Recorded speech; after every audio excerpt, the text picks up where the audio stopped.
Hey there everyone, Zer here, and welcome to Kirby 64. Keen viewers might notice that this is a day later than it should be released. Uh, Truth is, we played this yesterday, but there were technical difficulties, and so we're doing it again.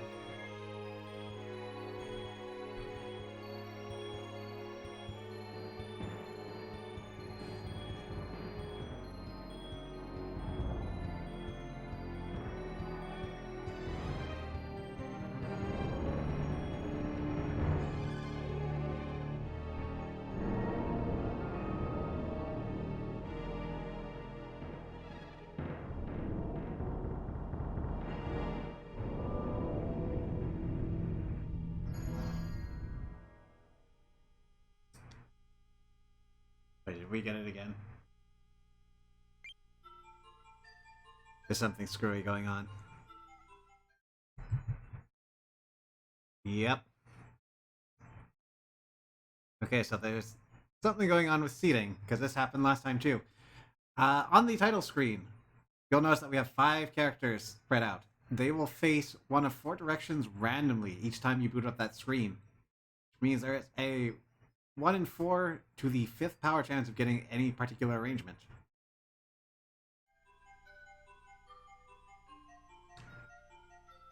But I guess just the way the randomized seed works, we're launching with that each time. Anyways, this game is the 3rd game in the Dark Matter trilogy, named after the antagonist. Well, we've already seen the antagonist. It's clearly Dark Matter. The first 2 games would be Kirby's Dream Land 2 and Kirby's Dream Land 3. Never had those games growing up, and having gone back and played them, I think that this is a clear winner of the series, and a fine place to start. Anyways, as mentioned before, we did play this, and we noticed there were some problems about halfway through, so decided we're just gonna scrap this and try again tomorrow. So, let's clean up.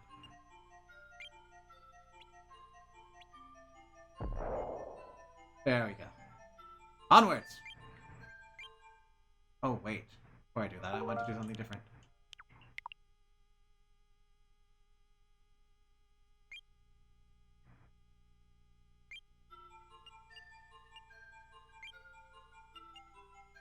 Go to settings. Change our display. Now start. We're good.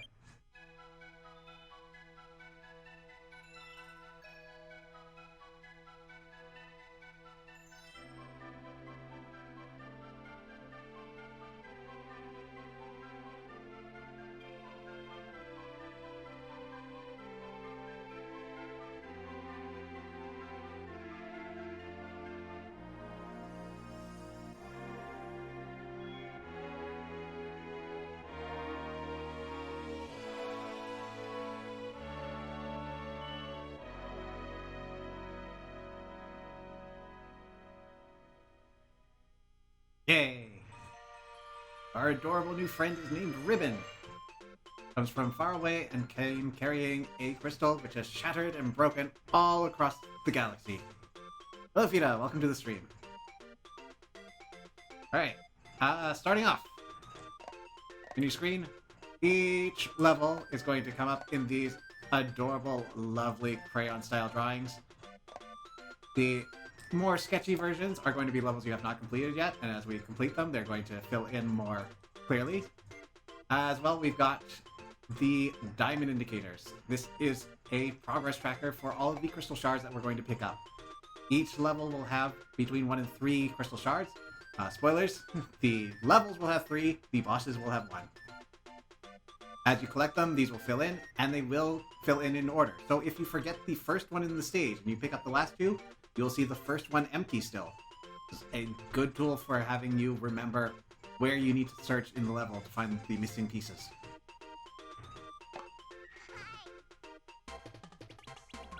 Very techy.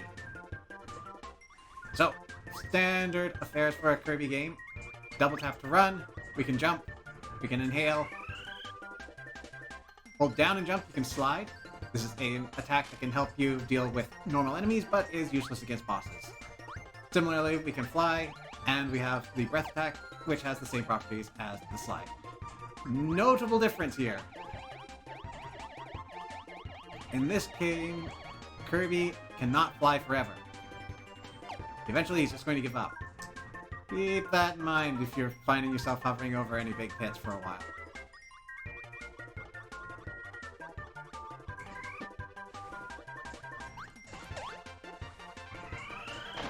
Copy abilities return.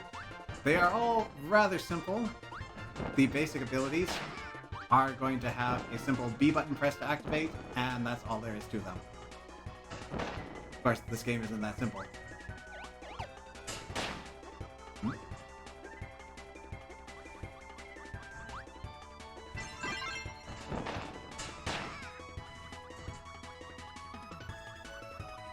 you go. Press the C button, we can bring out something we swallowed. Throw it. And enemy combine abilities. And this gets us a lot of wacky techniques. Like if we mix fire and cutter, we get a fiery cutter. This is one of the ones that have extra properties to it.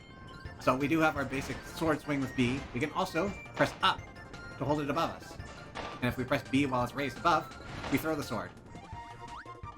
Which is useful because you don't have flight while the sword's out.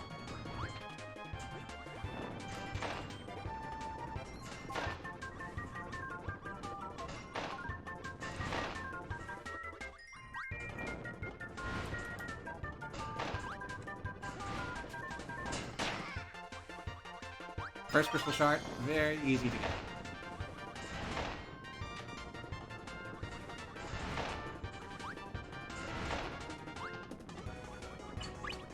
Alright, all my mistakes are forgiven.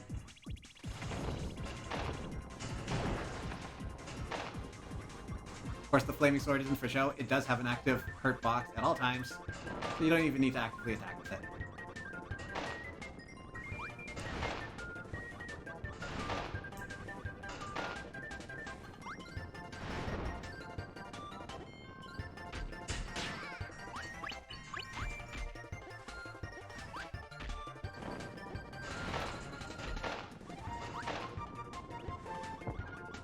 Alright, now, get rid of this.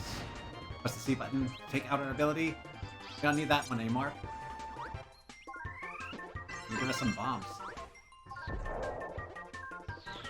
This one, some minor interactivity. The longer you hold B, the greater the arc of your throw. You will cap out and automatically throw. This isn't Kirby Superstar, where you can hold it, cook it, and self-destruct.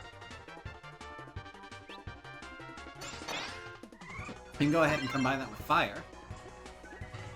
I get fireworks. Ah, yes. That black block is another main mechanic of this game. You'll see them scattered throughout. They usually bar or hide a crystal shard. You need to hit them with abilities that match the colorations of the block. If they're a single color, you just need to match it with an ability or an ability combination that combines it. So single bomb, double bomb, fireworks, all work on the black block. There will be checkerboard blocks later that need a combination of abilities, a very specific combination.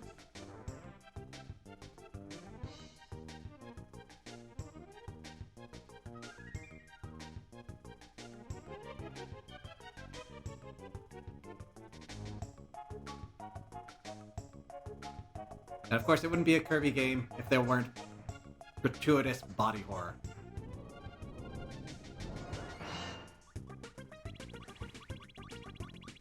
Baldu is a fairly straightforward boss. He's going to run and crash.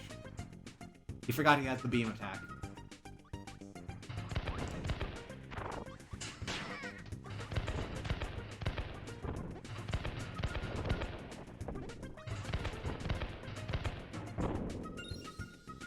That's our final crystal shard of the level.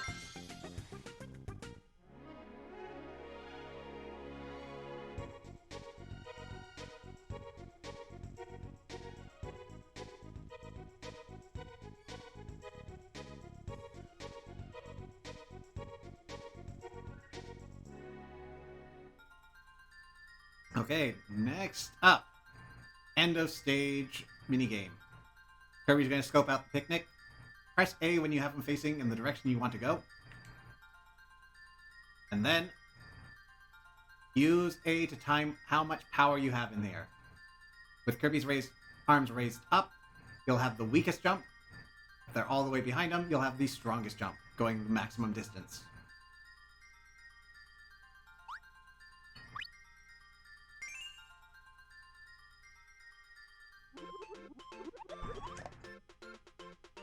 Most generally, you're going to be going for either that card that I picked up, a Maximum Tomato, or a 1-Up. 1-Ups give you extra lives. Fairly straightforward. Maximum Tomatoes heal you to full. Useless if you're already at full, but probably more useful than the life if you're missing some. And the cards have a function we'll dive into much later.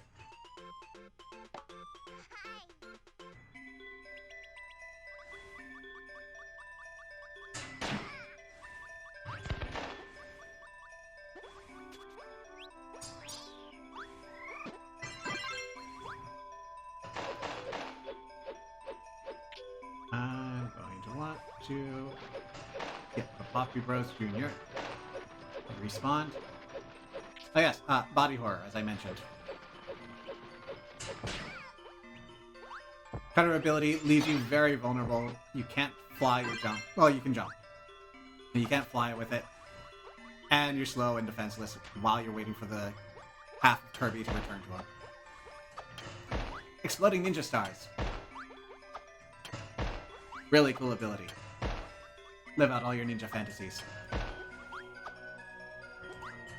Completely lose track of your shuriken until they hit their mark.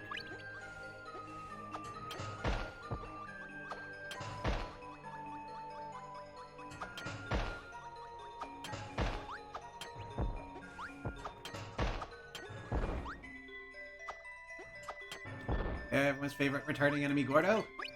Completely invincible and painful to the touch. Try to avoid them.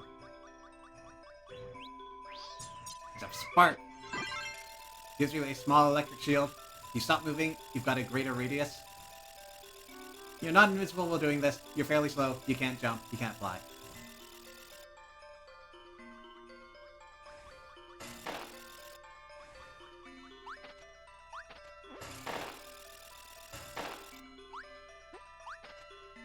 Here's an example of where the abilities can get pretty creative. Combine ice and electricity to get a fridge. Not only that, the food will actually heal you if you pick it up. While unwieldy offensively, it is an amazing defensive ability. So long as you can keep your health from depleting to 0, you're invincible. You'll have no excuse not to be at full.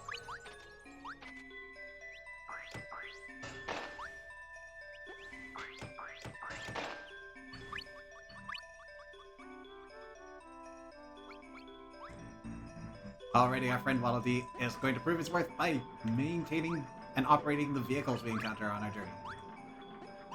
Also, I dare say that this is the first appearance of our good friend Bandana Waddle Dee. He might be naked in this outing, but he is a noteworthy friendly Waddle Dee, the first of his kind.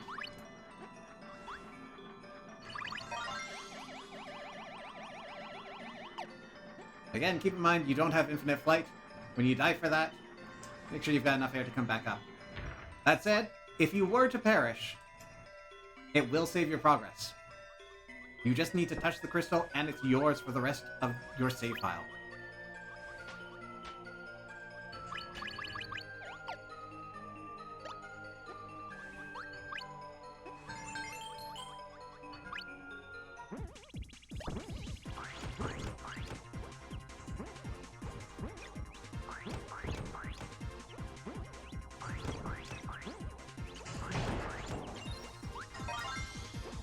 Oftentimes, mini-bosses will be holding crystal shards, but not always.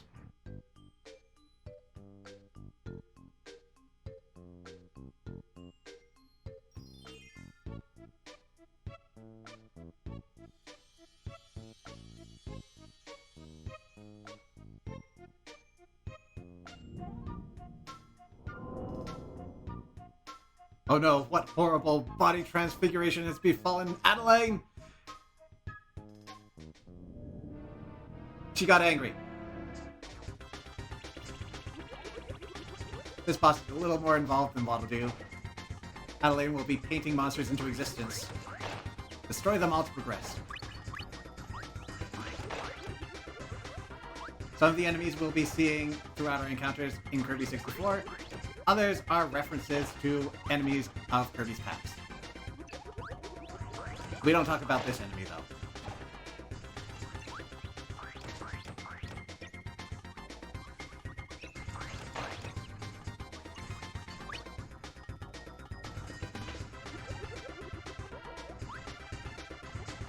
Round 2 with the Ice Dragon. A bit more formidable than the enemies she sent our way up to now.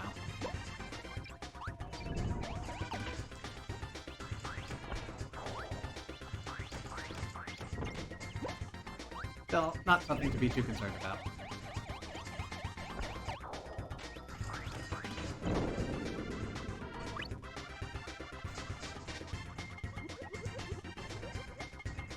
Oh no, it's dark matter! I mean, we already know dark matter's involved.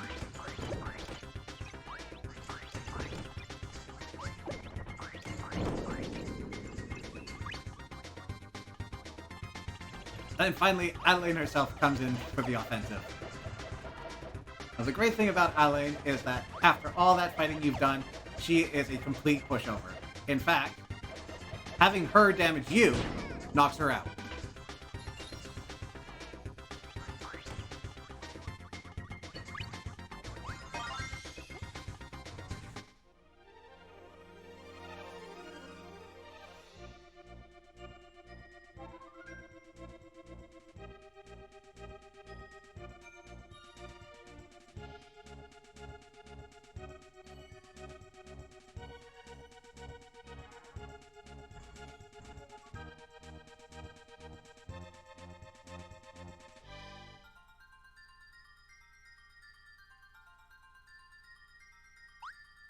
Ah, shame.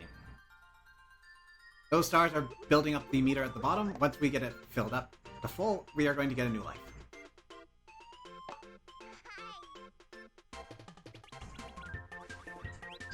And we're done with Fridge for now. Bombs.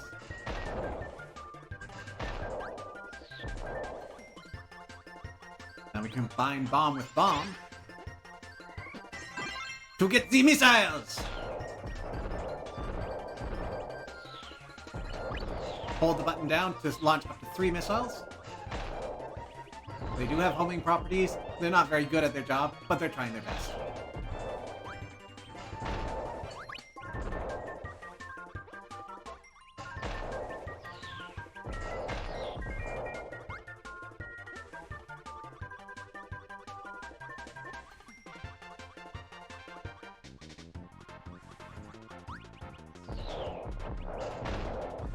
Those enemies are nasty. They give you a needle ability, but their shield is always ready to block up your attacks, including your star projectiles.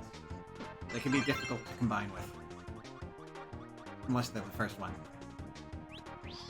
Anyways, away with that.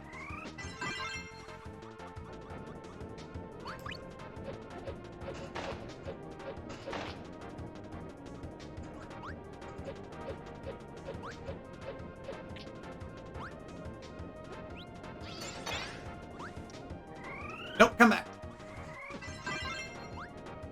Alright, now with 2 Cutter, we're even more horrifying. Kirby was never meant to have teeth.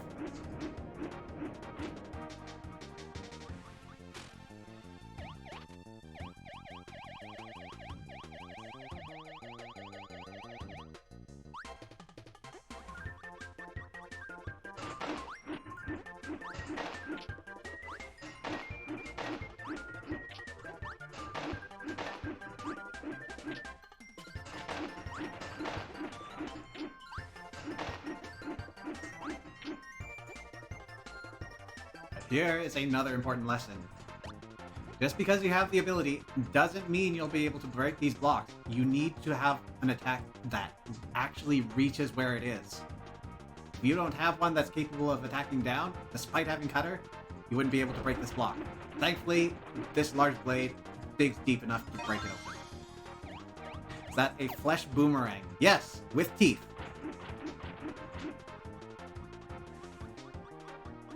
Adelaine helps us out by painting wonderful items for us. She's also going to help with a couple of puzzles later on. If you come to her with full health, I believe, you'll come away with a 1-up. Otherwise, she'll give you a Maxim Tomato. Always check your nooks and crannies.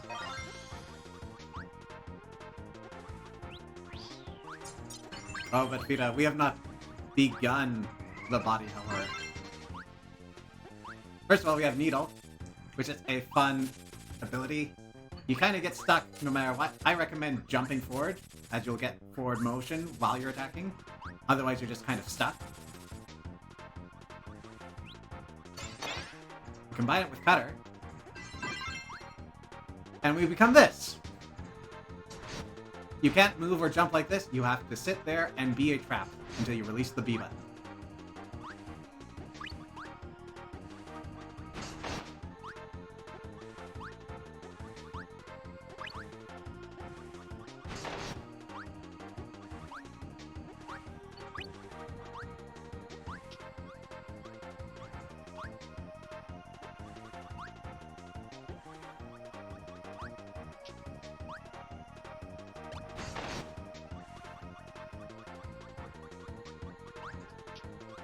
Find my way through the skylight.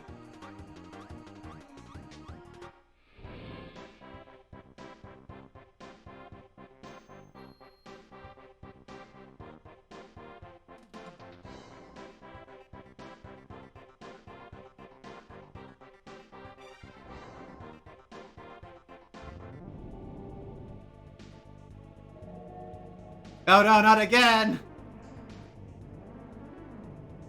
Poor King DDD.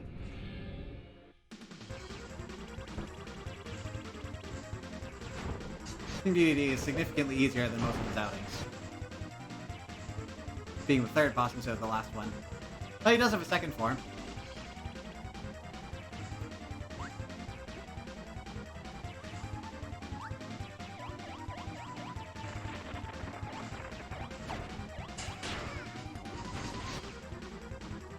Do the horrifying thing. I mean, yes, that qualifies, but the other one. There we go. Thank you.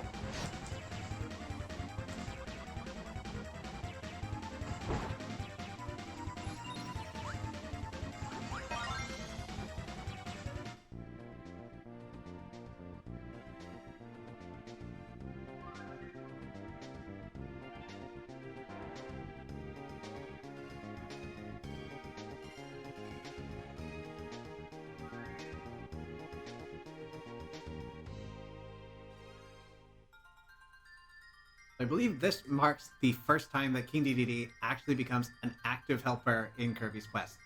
He has been friendly with Kirby before, but that typically only happens after a misunderstanding fight at the end of the game. We're still at the beginning. So King Dedede is going to be a presence for us for the rest of our adventure.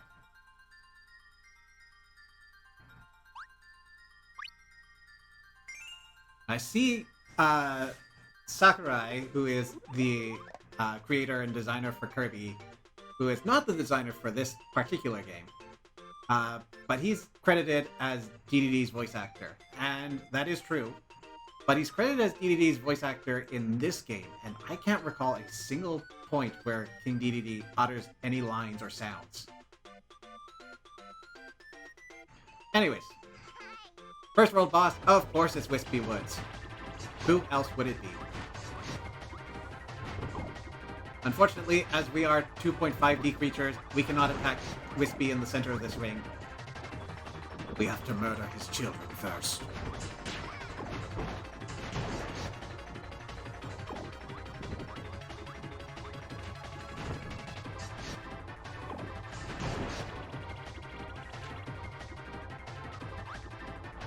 Each boss is going to have at least 2 stages to them. Now that Wispy's children are gone, we have to wait for him to present his roots to us before we can attack back.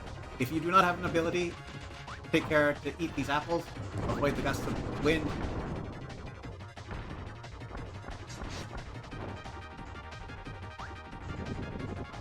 I gotta say, I am digging the black. It is unusual texture for a tree, but it works.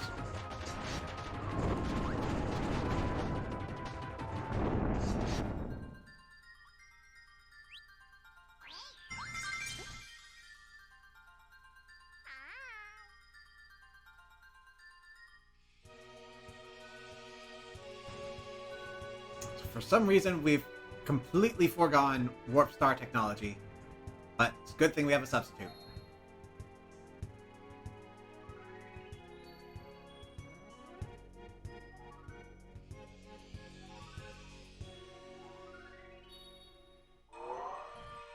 No end-of-level bonus for beating a boss, sadly. That would make card grinding so much easier.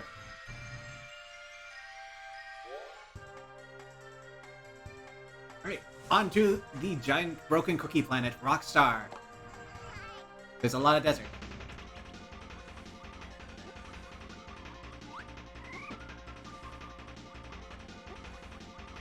Don't want to combine with you. I can combine with you. Double Needle! Even more terrifying than normal Needle. Look at all the violence.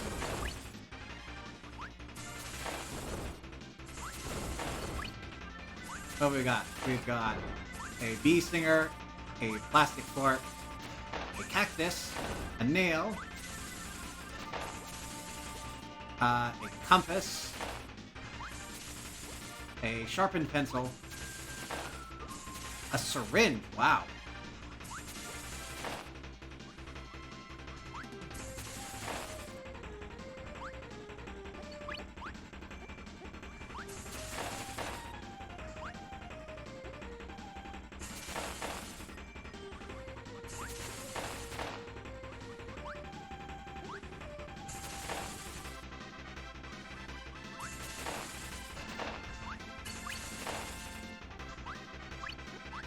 Kabu Temple!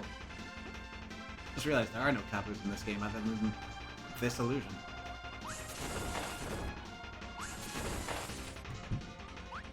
Ah yes. Health bar. So, unlike in other outings where Kirby has had a solid bar that drops depending on the severity of damage he takes, we have segmented health. Every hit in the game is going to do 6 damage to us, no matter how deadly it seems. With 2 exceptions. One is being caught between 2 surfaces, crushed between. That is an instant death. Try to avoid that. The other would be falling into a pit, and, well, that's much more understandably instant death.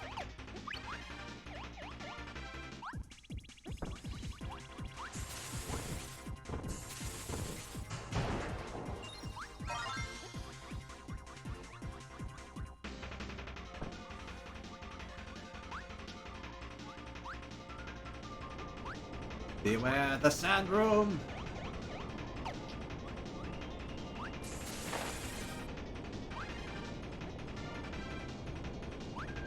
Now thankfully, each of these cobble mouths are opening and depositing sand to us in a pattern such that when one mouth has been covered, another one above opens. This way we get a continuous flow of sand, but it doesn't actually accelerate, because the ones underneath are clearly not contributing to the speed of the pile-up.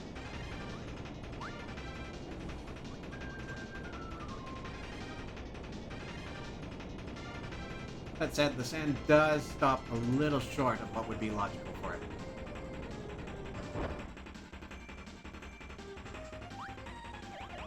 That's because they want to animate your no return. Alright, here's one of those colored blocks. We're looking for brown and yellow. That's not orange.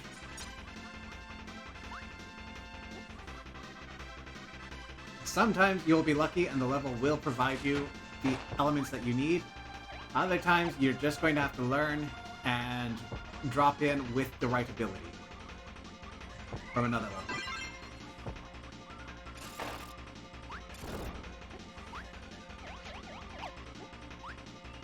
This is one of the former cases. I just need to find a rock. Those aren't rocks.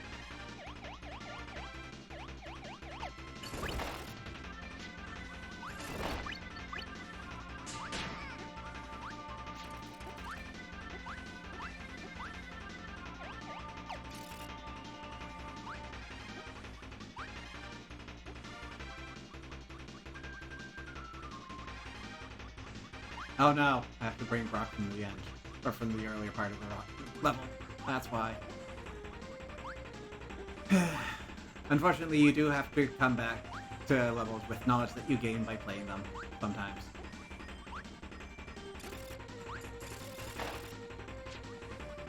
Doubly unfortunate in that that is the last one in the stage, so we're going to have to more or less do everything over again.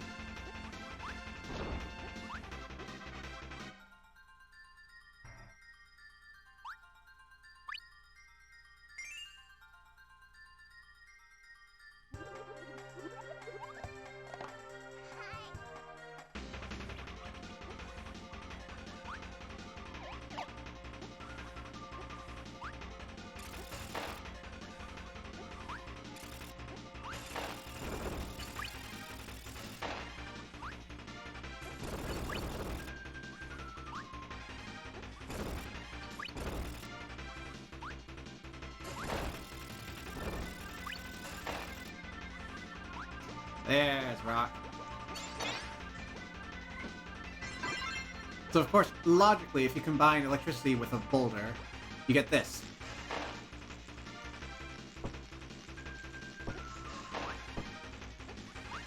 It is wildly difficult to use, as it is going to just bounce whichever way it can after colliding with enemies or a surface. Good news is, you can move about as you normally would, just with flight disabled. If you're okay with a little bit of unpredictability with your attacks while maintaining forward momentum, it's not a bad ability for you to pick up.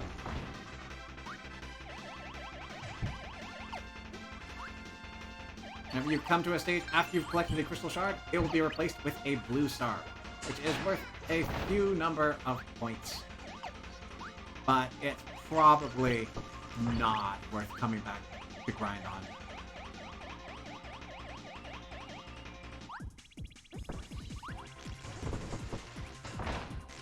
You can also end the attack early by pressing B.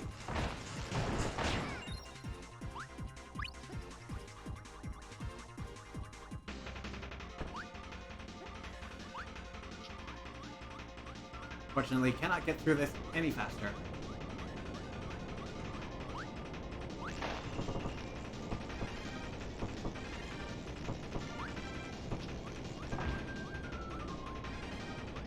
Do of course be proactive as you travel through here. Get caught between the sand and the ceiling, you are going to get crashed, and you're going to have to do it over.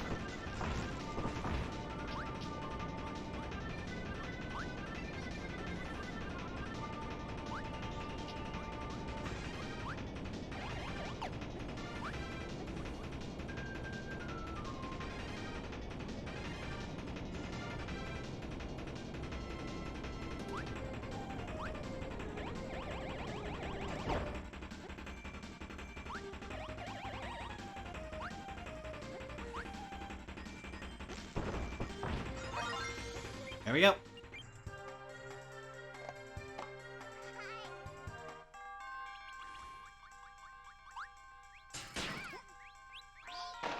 No, I did that. If you get in a position where an enemy is stuck in your inhale track and they can't reach you within time, they will be destroyed. So don't worry, control will be returned to you. Though, if you're on a downward descent, it might be returned to you too late.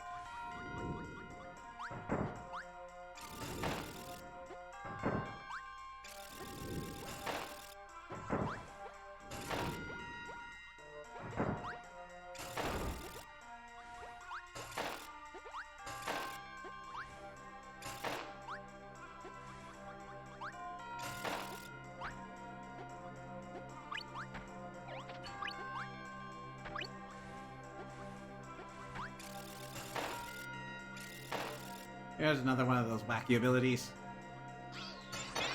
Electricity and fire. And you do this to poor Kirby. It is very awkward. You are still vulnerable from below and the front. And you're not moving any faster while you do this.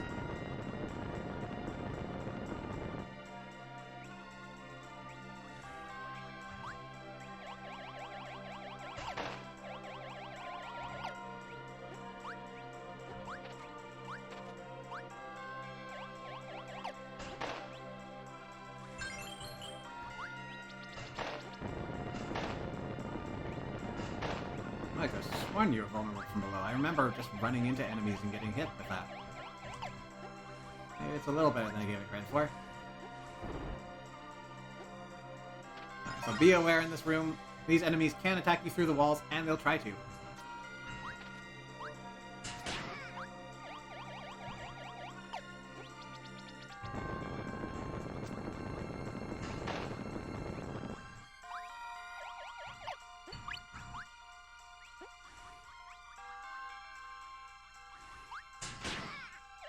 Rude.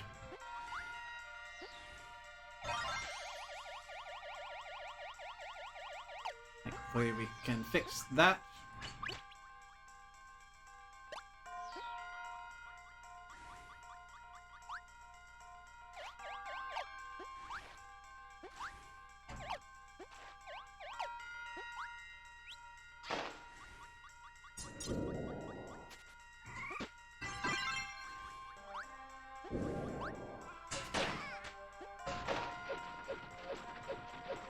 I don't want this ability, it's too slow.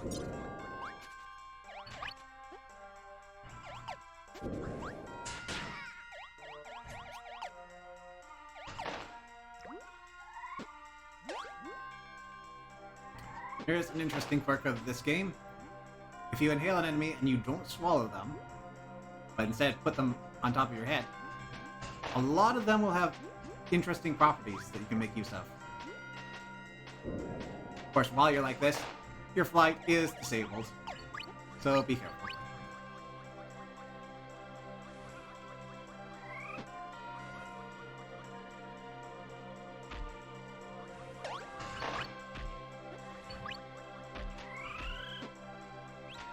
Fortunately, if you get a combination, you don't get two enemies, you just get this star. It'll do more damage if you throw it at something, particularly bosses.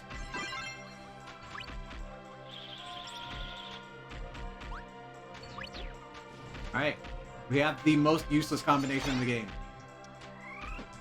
When you combine fire and ice, you get a burning ice cube. You're immobile during it, you sink quickly, and the attack range is atrocious.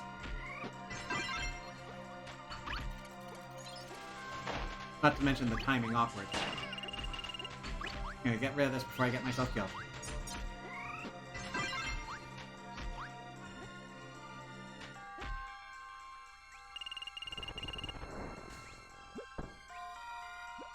It took a while for him to come around to it, but King DD has something that he can do for us too. There'll be certain sections that he'll let us ride and control him. It's a bit of a mixed blessing there. You lose the ability to fly. You get a powerful hammer attack. And you can also, by holding the B button, charge it. Most enemies and obstacles aren't going to be particularly chuffed about whether you use a normal or a charged hammer attack. So predominantly it's there for better timing. So there are a couple of obstacles that you can use the extra power on.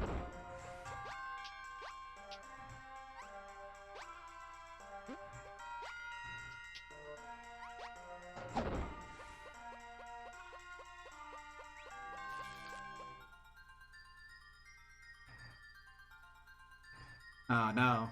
Unfortunately, you cannot undo once you've chosen a direction.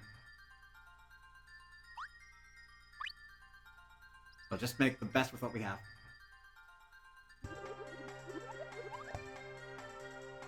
Alright, before I jump to there, I want to head back here and pick up a rock.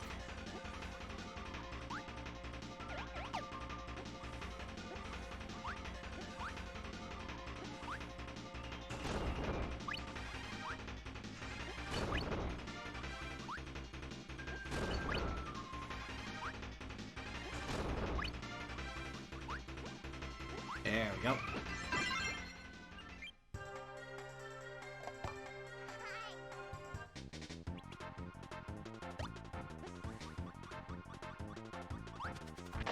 This place looks nice and cool.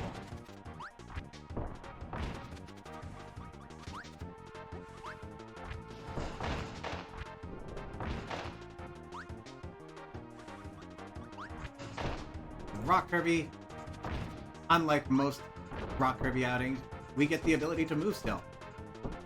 We're not completely invulnerable, and we lose the ability to jump. But it does make navigating pretty simple, if slow and ponderous. Destroy the suspicious vertebrae, get our first crystal shard of the stage.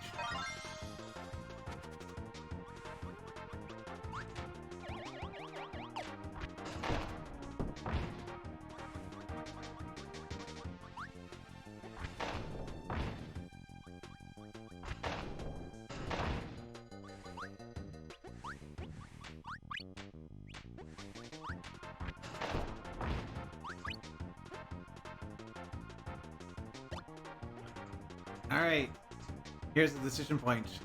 Kind of mean that they hide a crystal shard behind one of these. It's the one on the left.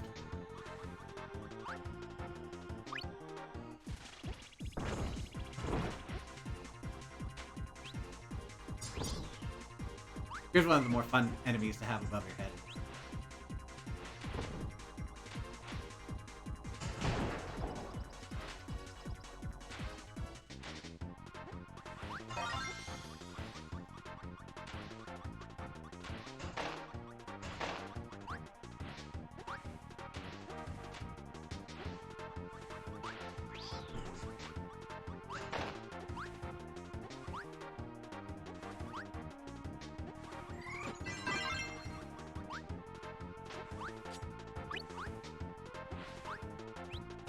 Oh no, I want to combine you.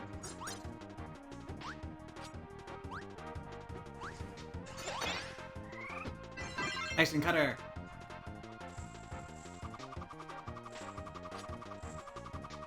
We gain skates.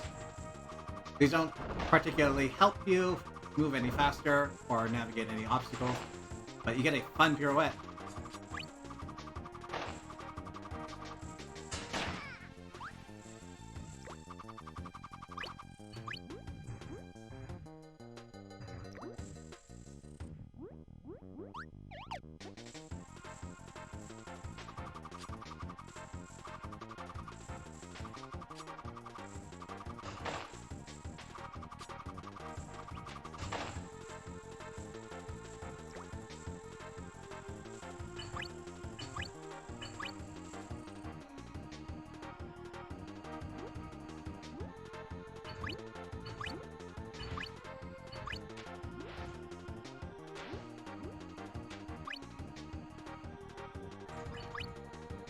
Alright, underwater section.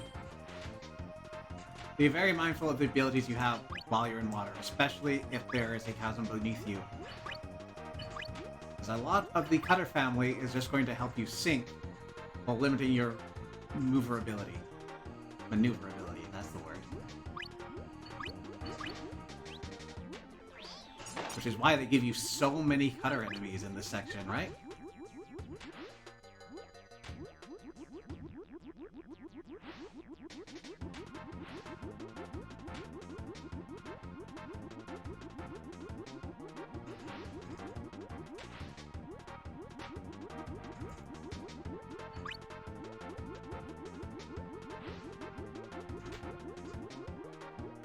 We're the last set of vertebrae. Get your crystal shard. And out we go.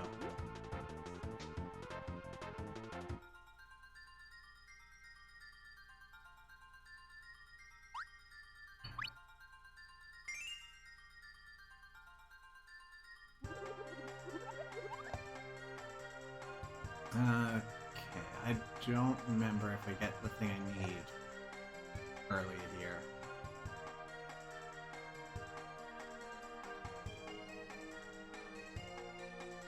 No, I did. No, I did.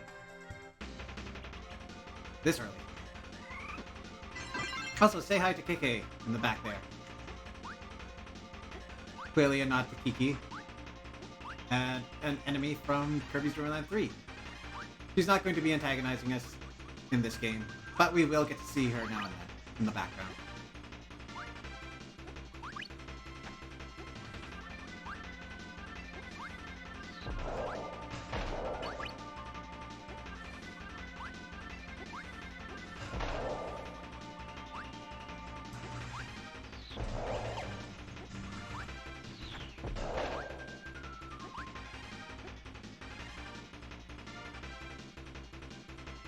Into the unsuspicious inverted pyramid.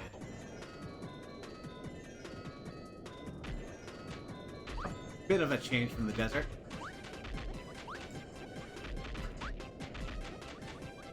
It's got such silly music accompanying it.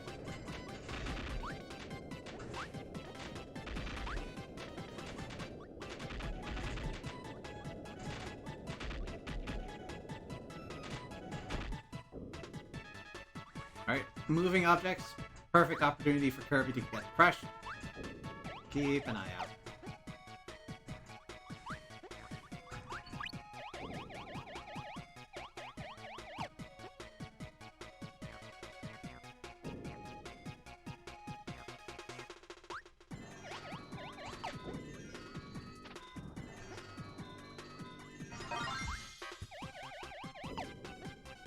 Alright, these enemies are going to provide us with electricity.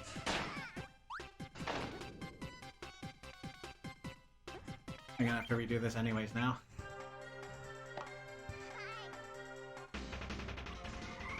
I need to combine bomb and electricity for a shard in this level.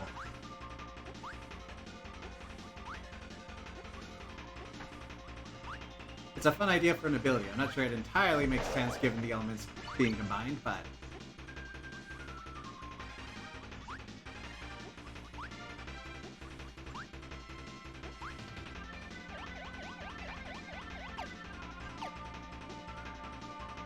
there are certainly zanier combinations in this game.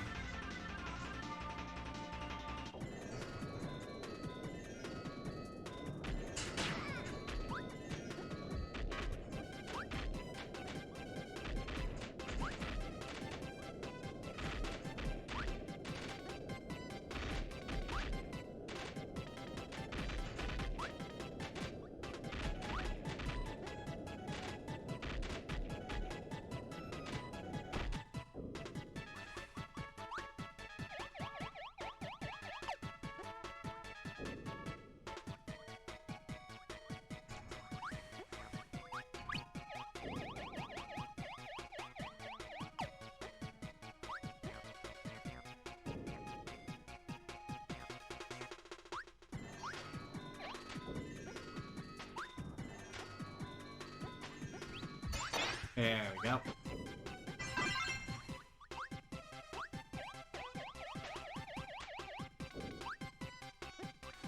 Okay, Elling's here. Clearly she's done something, but we can't see. It's too dark. That's why we have our exploding light bulb. 3-star water. Press the buttons in order by hitting down while you're on top of them. It is a random selection. It's not going to be the first 3 buttons each time. Also, this rocket is a fish.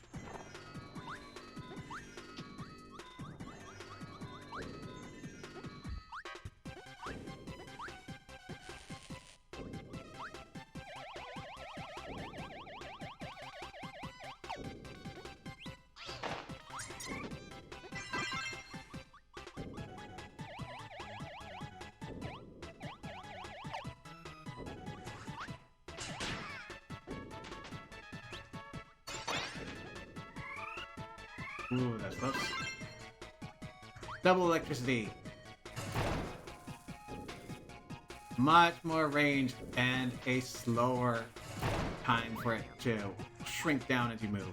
And it snaps straight back full whenever you stop.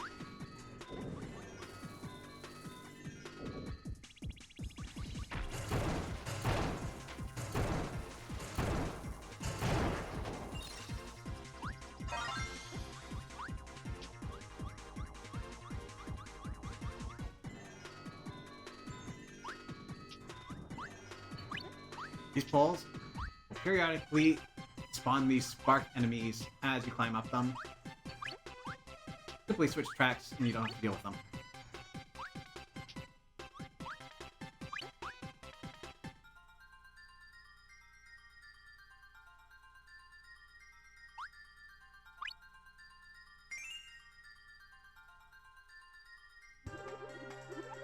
Okay, more levels in the first world. It's boss time already. This is a bit of a high concept boss. While we're on this elevator, we can't do anything. All we can do is dodge. Don't worry about taking the offensive.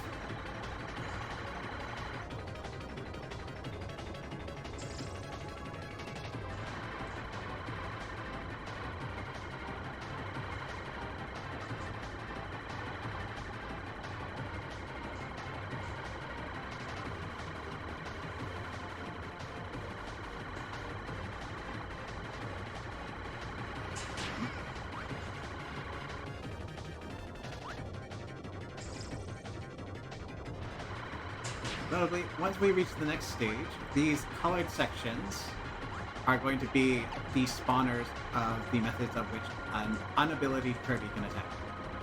Try not to stand in the middle of them whenever they would be in a position to spawn your ammo, and you'll be okay. High concept boss. Suddenly res. It's an angel! Oh, that might be a bit tricky.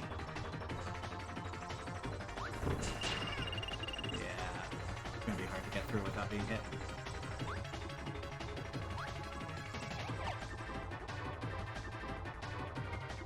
Sadly, if we die, we have to do the entire elevator ride again. You know what? This isn't doing any damage.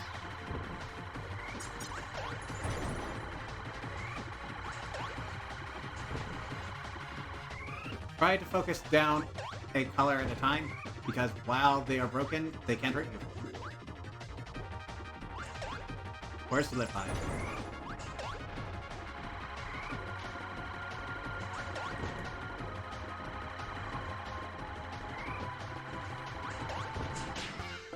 That one was not broken, so it hurt me. And now I get to fight them all over again from the top.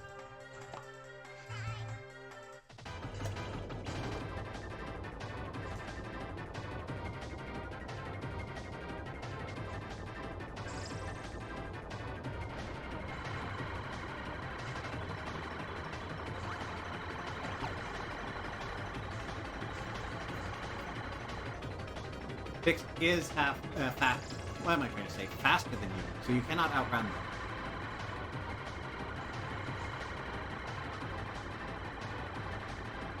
Sometimes they change directions. You can use that to your advantage. If you are too close, you're going to have to commit to dodging them eventually.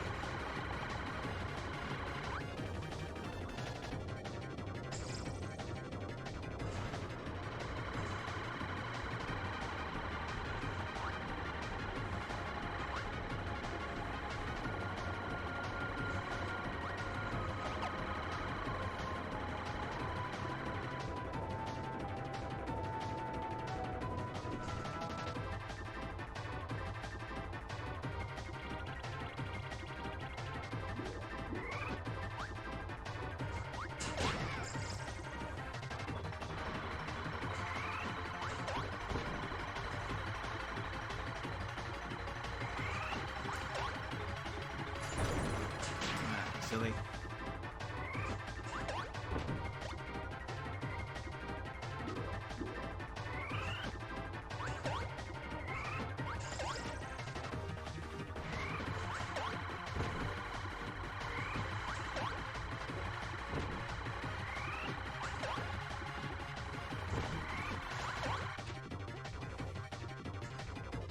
Sadness for iframes.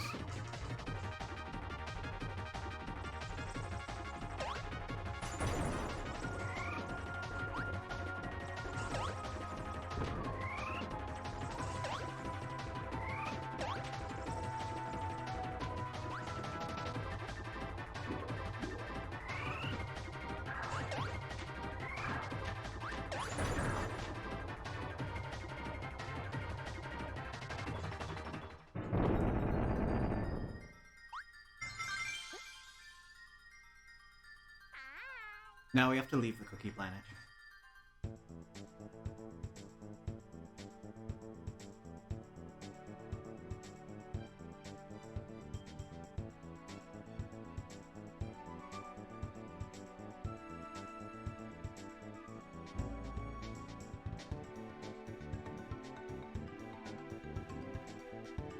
Ellie's such a helpful person to have around. Just will into existence all of your basic needs.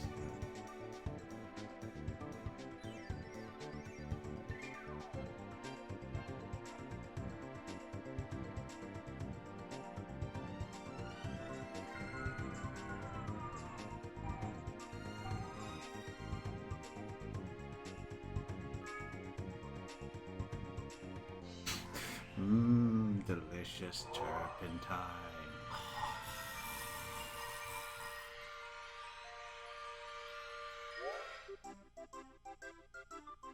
Alright, Aquastar. Guess what kinds of levels we're gonna have to deal with.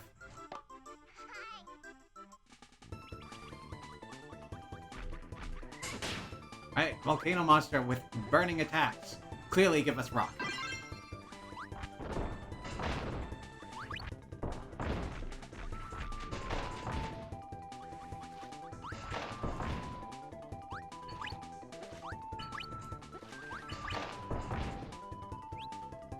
Fire. Now we're talking volcanoes. Use the left and right button to change Kirby's trajectory aiming. Otherwise, you are immobile. And your default state when you release will always be upwards. It's generally unwieldy for an attack, especially since most of your enemies will be in front, and there is a bit of a warm-up to getting Kirby to face that way. Still, if you have something above you that you need destroyed, does the job.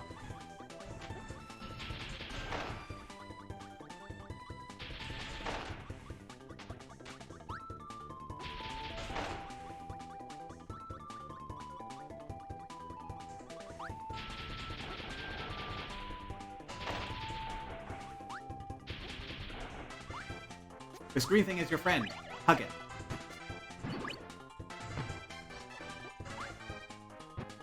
There are times where this game takes a lot of DNA from the Donkey Kong Country series.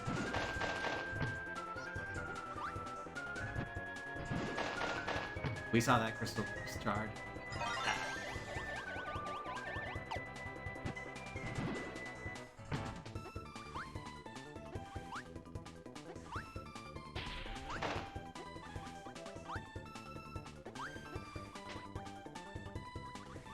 It's a penguin! What are you doing?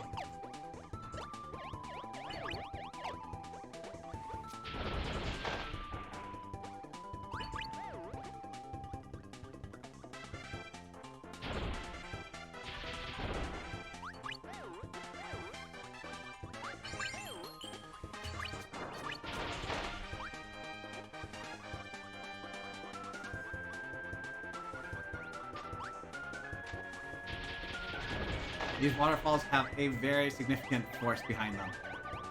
So if you want the prizes they contain, make sure to enter them from up high and keep jamming on that fly button.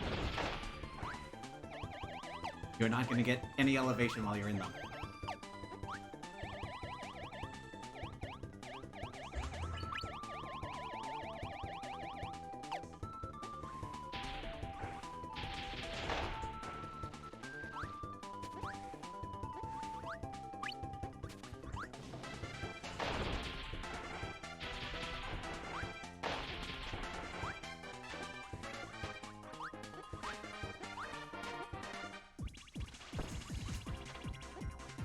These munchkins. They're very innocent when you're beside or below them. Get above them.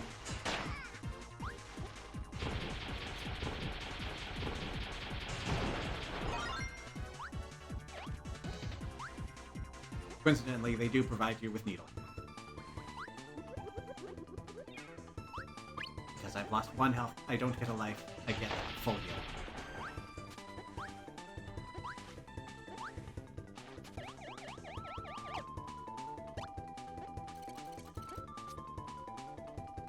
I am thinking of a different area, and I have messed up. So bad. That's not gonna take me far enough back. Oh well, one more level we have to do again.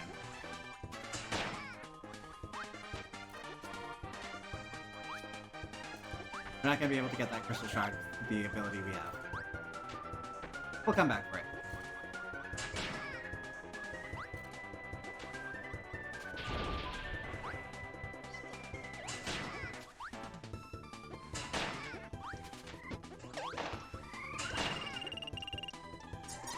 Oh no, I wanted that for the next level. There is only sadness.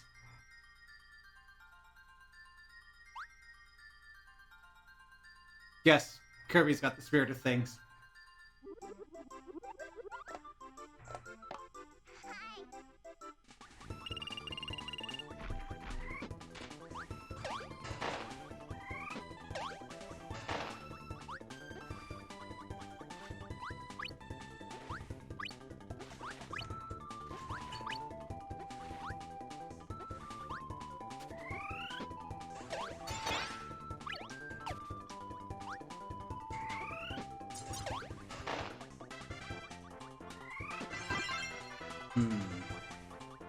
That would be a useful ability for what we're doing.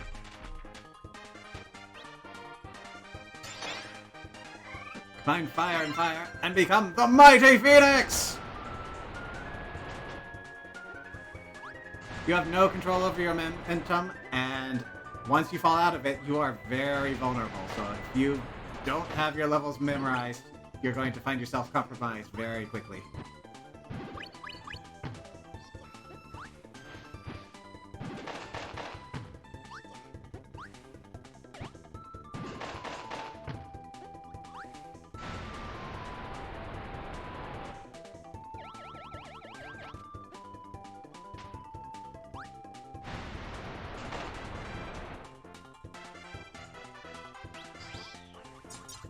Penguin, it is your time.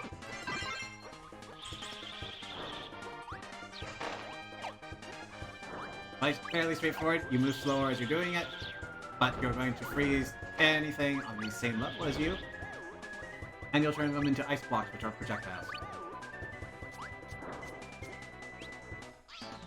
This is the combination we need.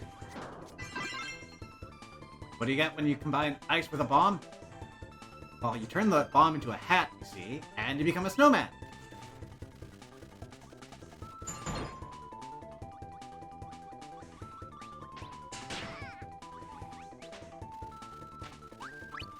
There is no early explode. You need to collide into something. And of course, you're not flying.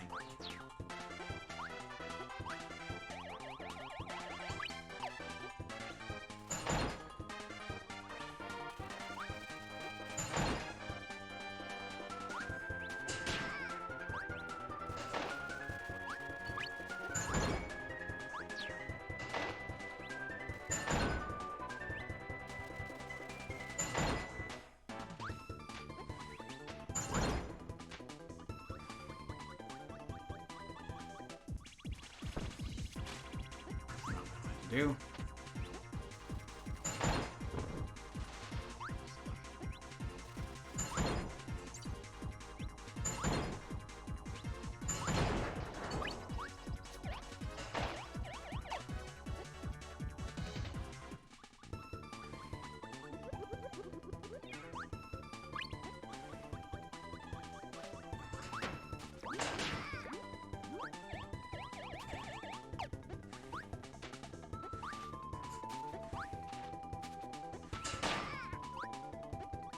Alright, now if we tap our way down through here,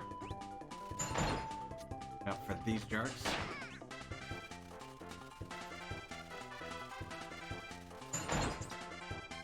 we'll find our blue and black checker block. Blow it up.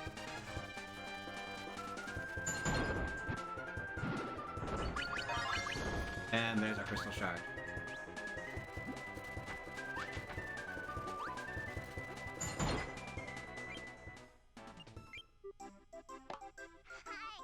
Alright. Now let's go get our volcano back.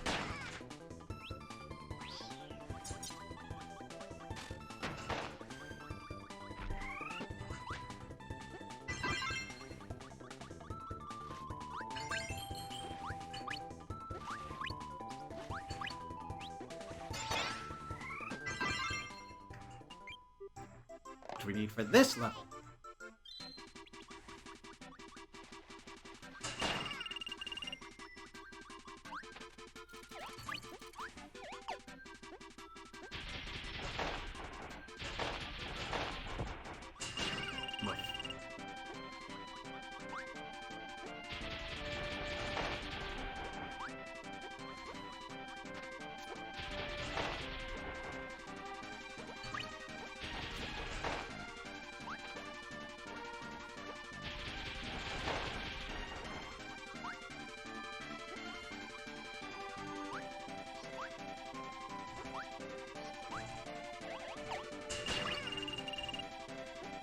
I do like that they took the time to program in Kirby's little assist climb.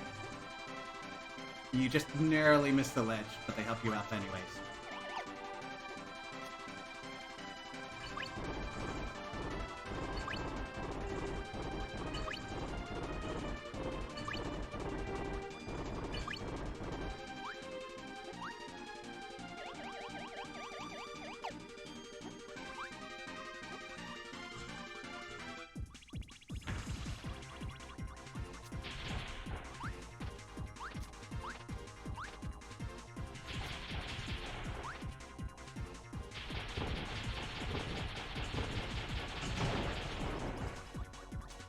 Technically, we didn't need to defeat the mini-boss, but they were in the way.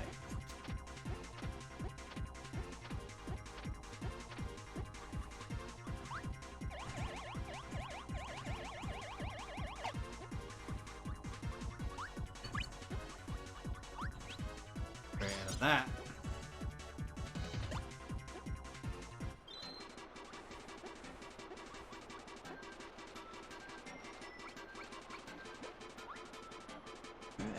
Here's a little DKC3 with the toboggan level.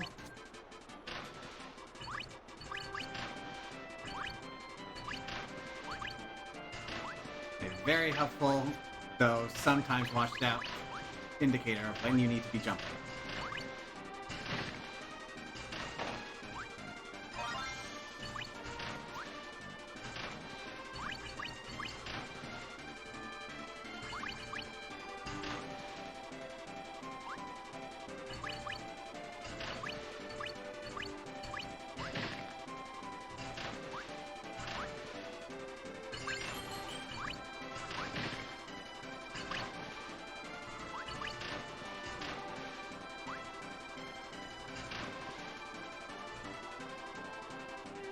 Love how they panic when they're at the end of the road. Now for the best power-up, Invincibility Candy!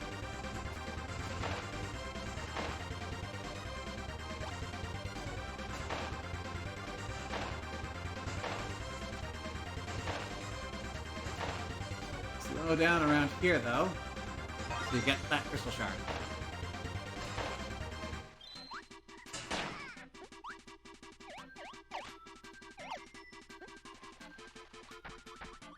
Oh no, they turned around. Slide.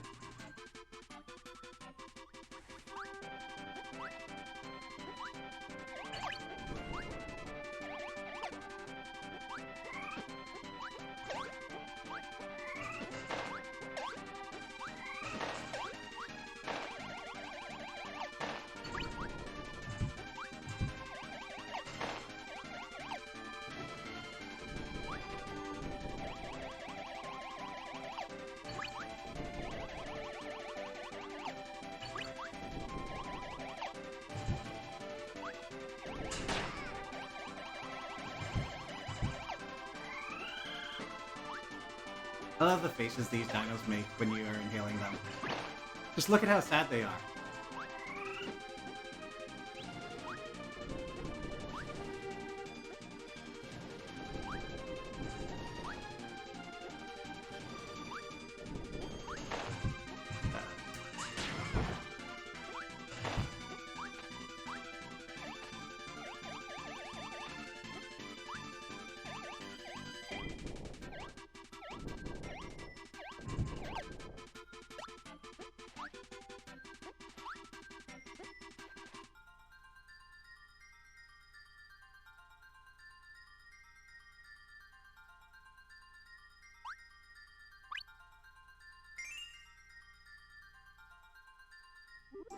Sad Dinosaur is the name of your Kirby shoegaze cover band.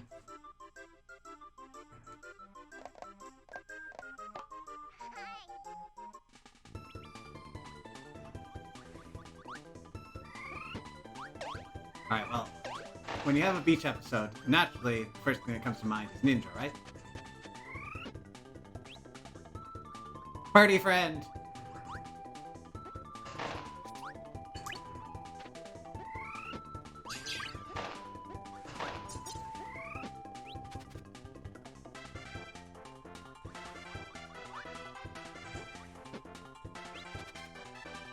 You only get one Bronto Bird sweater.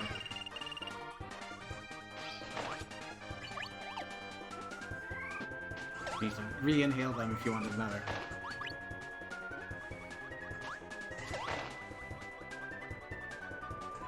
I hope they supply Ninja.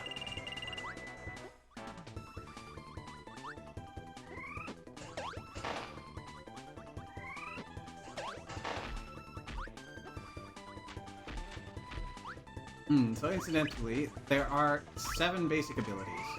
So when you combine those basic abilities and the combinations you can have with each of them, we have a total of 35 abilities to go through in this game. That's a lot of creativity.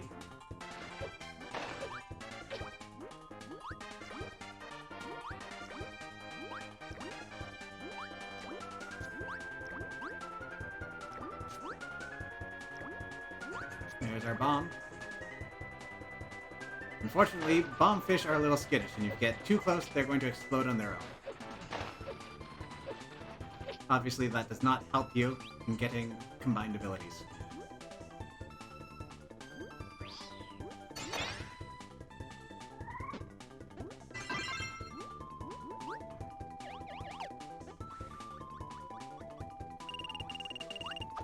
Alright, now to not die.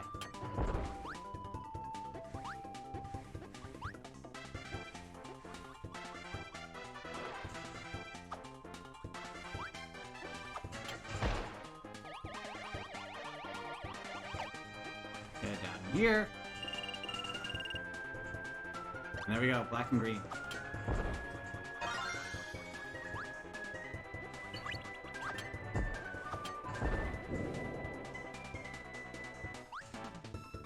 Amazingly, we're going to need a second ability in this level, which they will provide us if we have the foresight to collect it. There's the first half.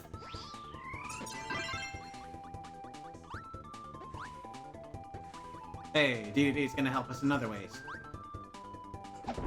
Through violence.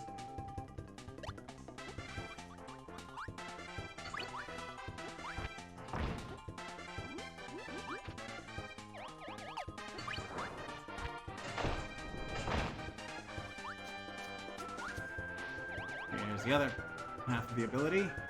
Come on, attack. Oh no!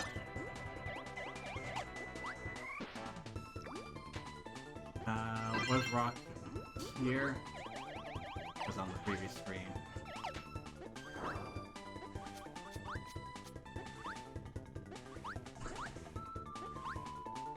It was on the previous screen.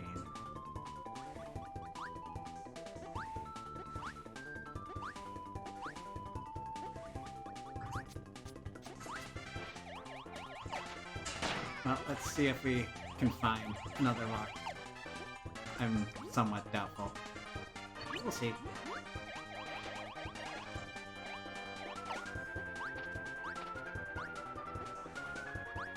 You're not a rock. You're also not rock.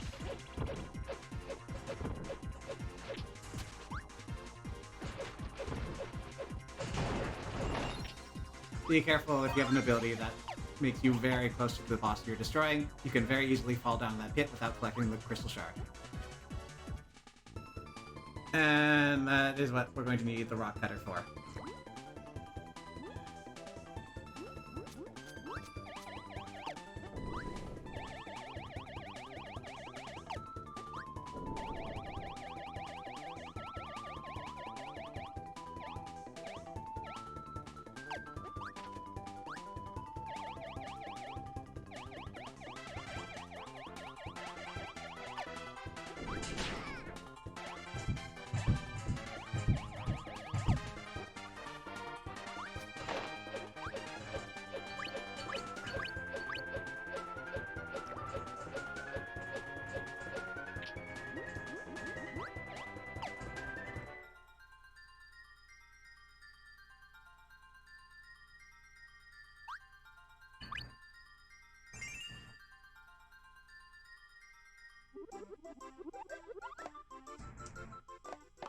Okay, we know there's rocks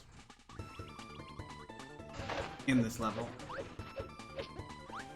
And rocks are pretty easy to combine into.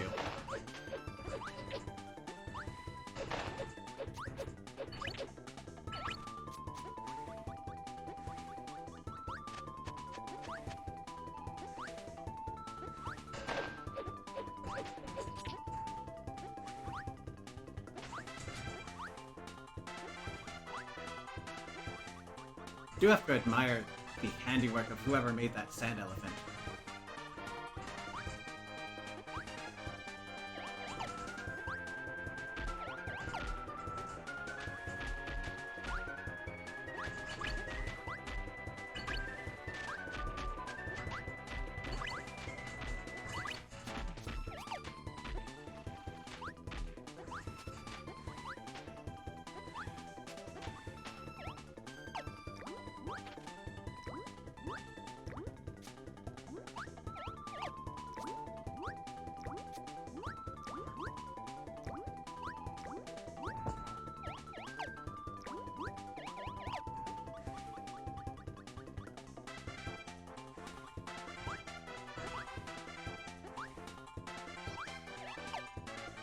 The rock should be after this point.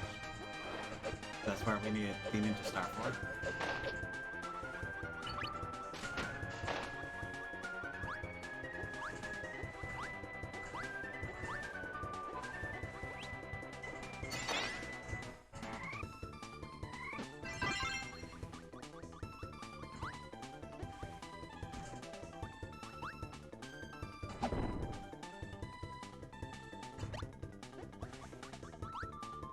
Rock Cutter is another one of those unusual combinations. It's the Nostalgia and Cameo ability.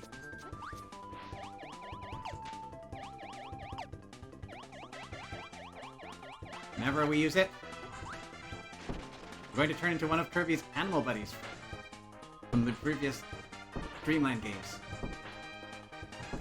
And each of them has their own properties, which we'll have to go over. That first.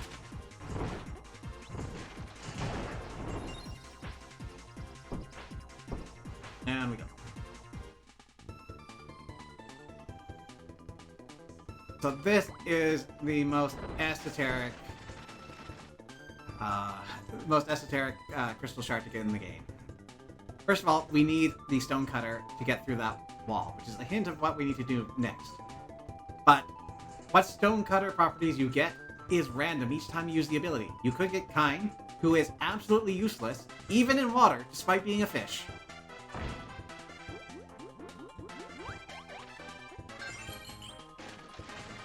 You can get Ku, who can fly up about that high. You can get Choo Choo, who can only move by jumping. You can get Kine again. You can get Nago, who has a triple jump. That's not getting us anywhere near where we need to be. Kine a third time. Nago. Ku. Kine. Rick. Rick is who we're looking for. The thing is, there's no instructions as to what this or any of the animal buddies does, and the ability we need to tap into only appeared in one game, Kirby Dream Land 3. And that game was released after the N64. It is not very likely that if you've got this game, you're very familiar with Rick's moveset, or that he can wall jump.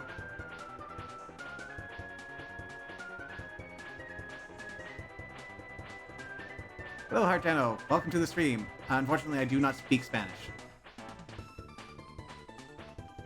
But hope you enjoy regardless.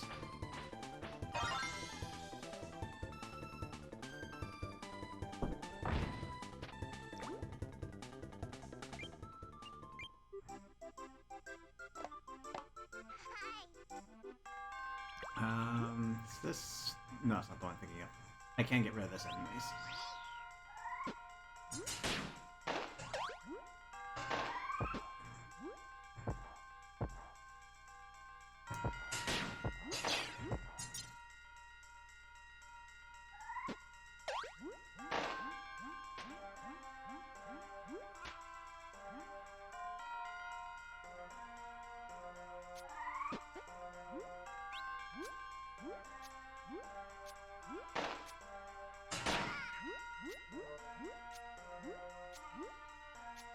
I like it when 2.5D's games like this put in a little blind path.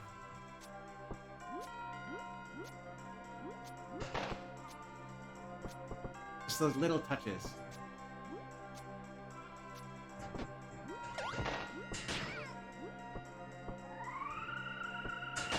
Yeah, that was gonna work.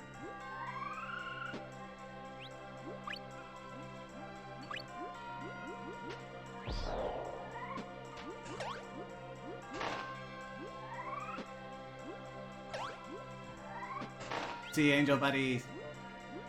Don't do anything, but they're pretty.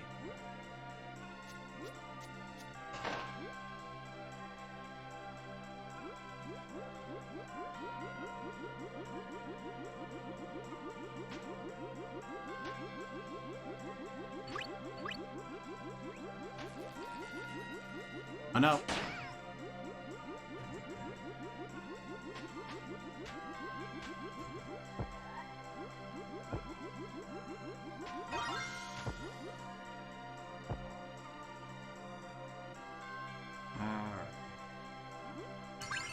Next area, entirely current-based. There is a crystal shard in here. Thankfully, we are going to have a small respite before we need to collect it. Here's that respite. Slow yourself down before you're ready to release. And off we go.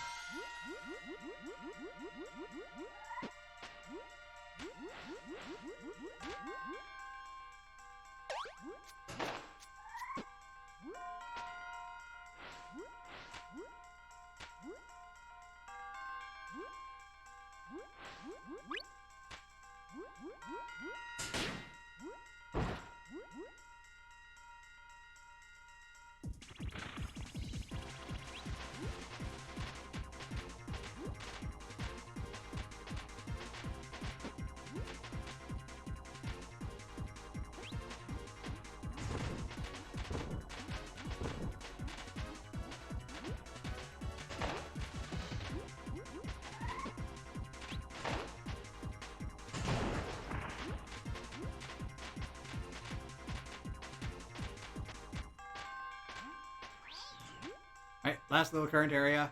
We're also going to have to contend with rocks coming in.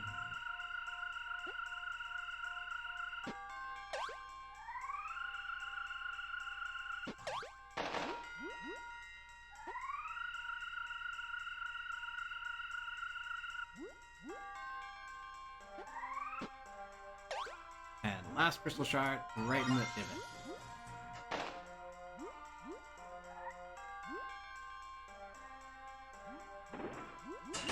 Oh, I did not even see that rock I hit.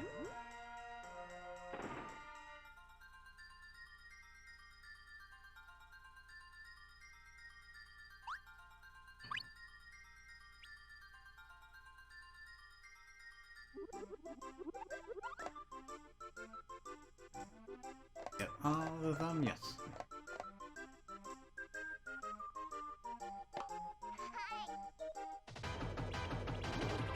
Alright, time for acro. Ooh, right off the bat, we get a good one. Since you're going to find a lot of your abilities limited underwater, it's probably best just to use whatever acro spits out at you. Watch out for the Gordos, of course.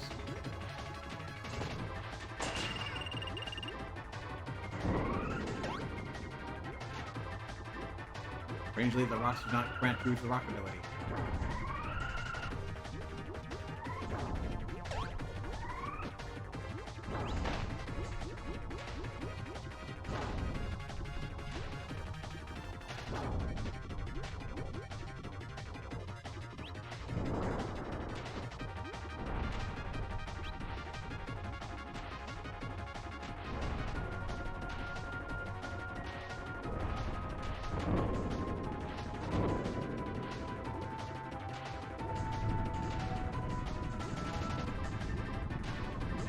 Alright, time for round 2, and we can see that all of our floor is crumbling away. This is why so many abilities are liabilities in this fight. We're going to have to ascend while attacking the acro.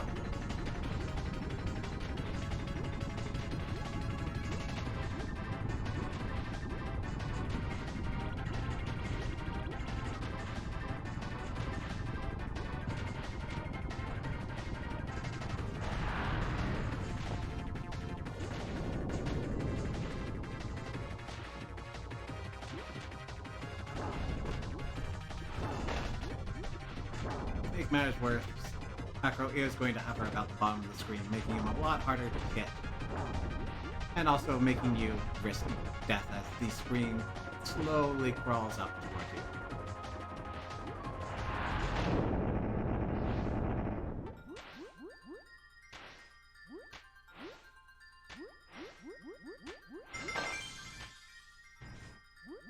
Another world down.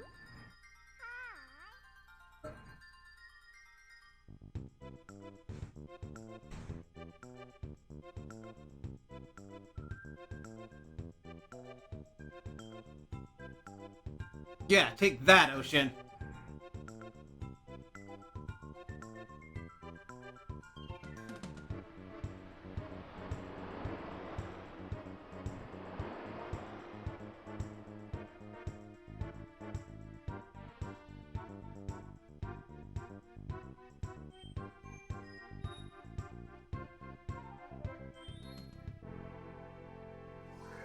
Now, DDD I get, but it is a little concerning that Kirby's friends seem so ready to abandon him at each opportunity, especially since Kirby's the one doing all of the work.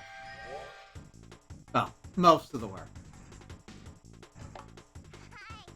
The rest of them do help occasionally. We're not going to minimize their contributions, but their contributions are minimal.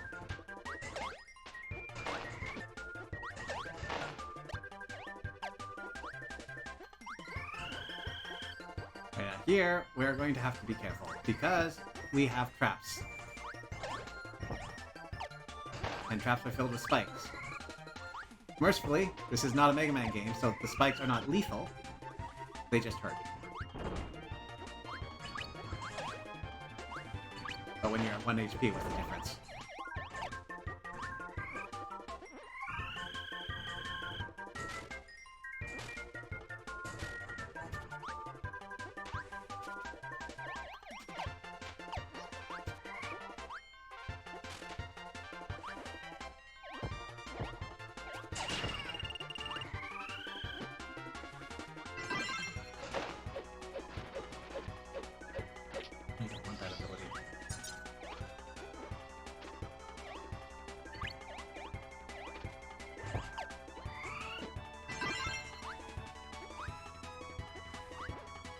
Of course, in one of these traps is a crystal.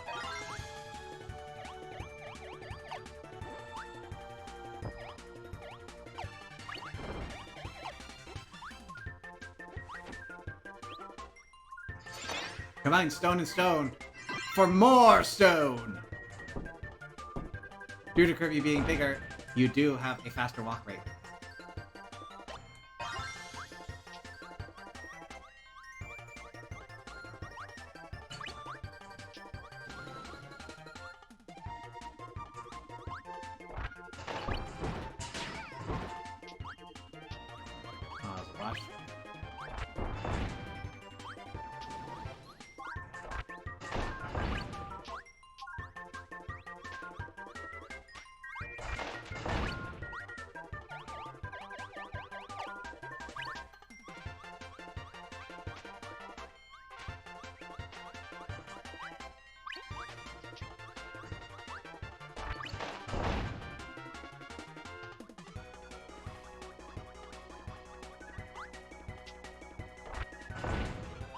More Donkey Kong.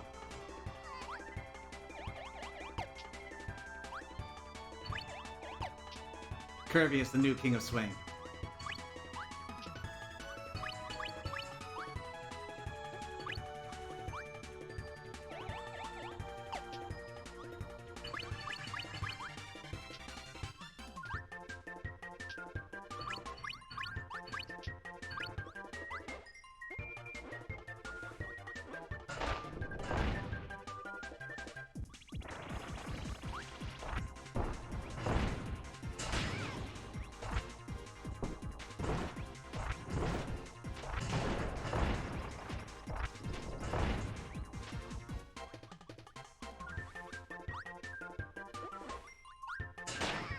More perilous platforms.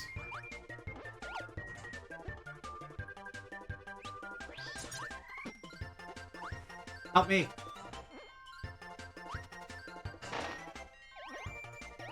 Crayons are fun. They shoot you forward at a pretty good speed. You hang on to them.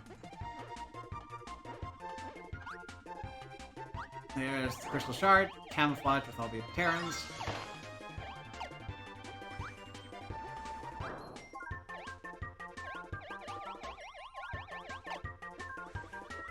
There we go. Oh. Alright, I've got one more send-off to the stage.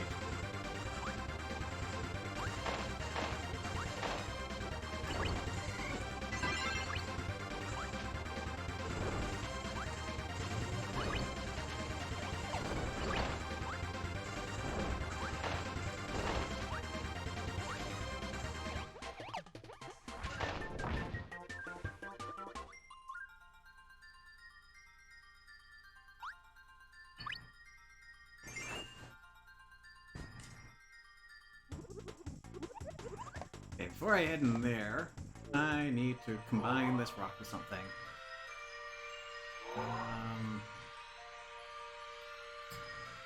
There was... Oh, I know where bombs are.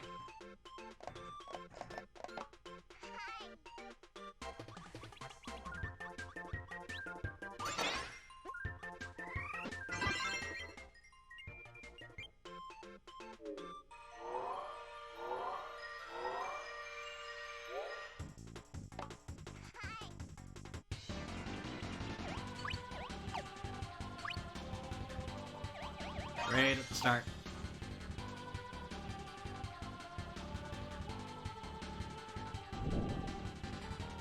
Now for a good old-fashioned Donkey Kong Country minecart ride.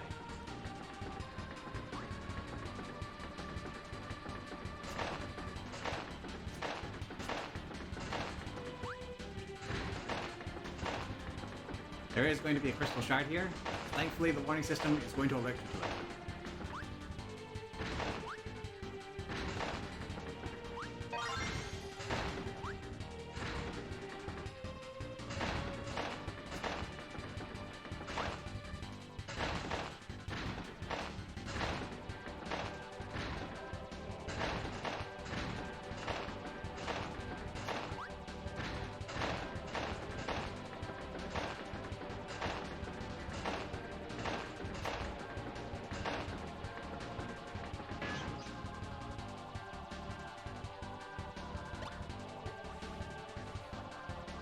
Alright, so what does Rock and Bomb give us?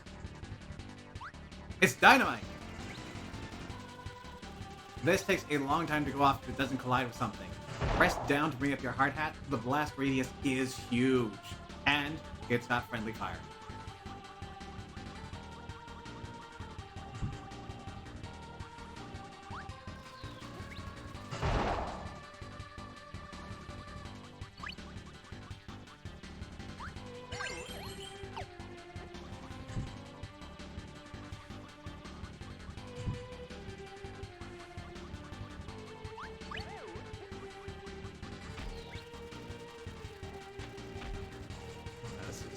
Good.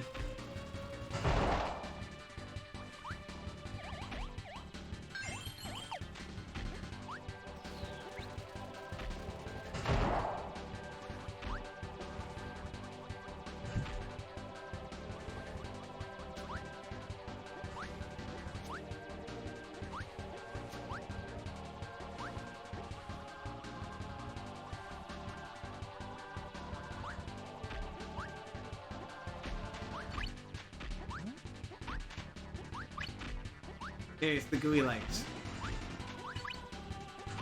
I do remember these enemies because if you are to ingest them and put them above your head, they will immediately splash Kirby with water and dissolve.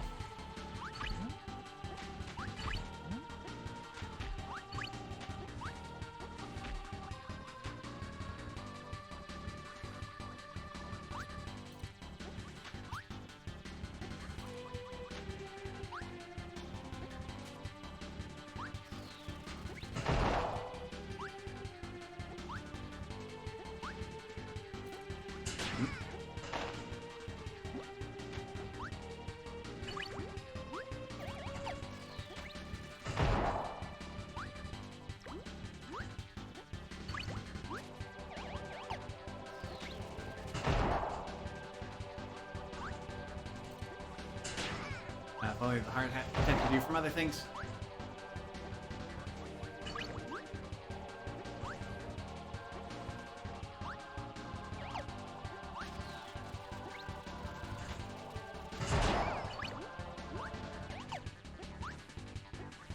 Alright, here's what we've been waiting for. Brown and black wall.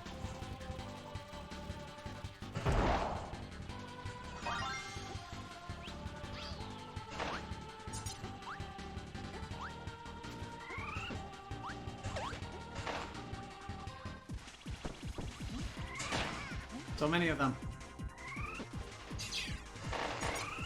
Splash.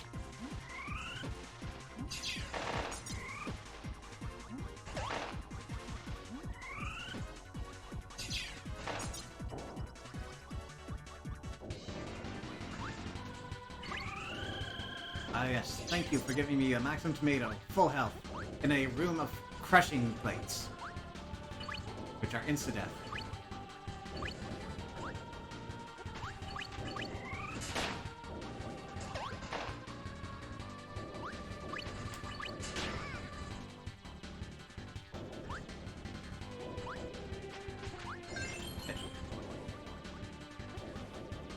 Despite appearances, these do not count as blue and black blocks. Snowmen won't help you here. Poor guy.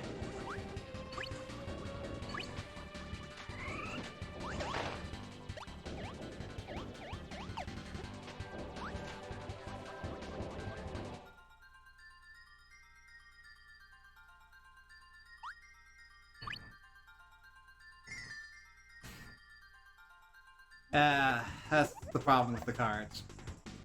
So, again, I'll go into later what we're collecting with those cards. But what you get out of them is random, and sometimes you get duplicates. Which means if you view 100%, which the save file does not, but if you view 100% as getting each of those enemy cards, enjoy grinding.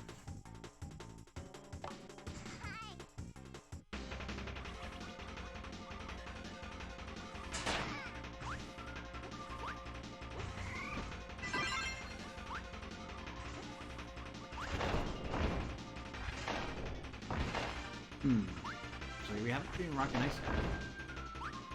And those propellers do give us ice. If we find another one.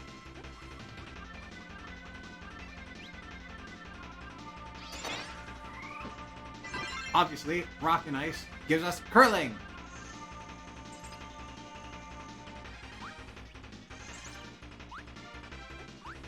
They maintain a good speed while they're going, but of course, you do lose a lot of control.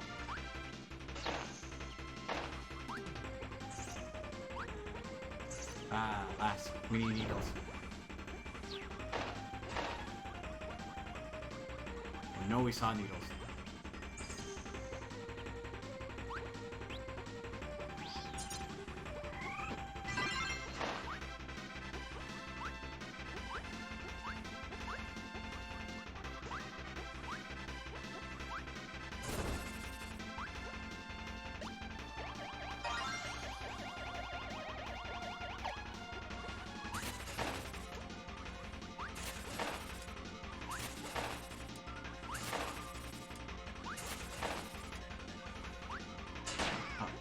Let me combine needle with ice.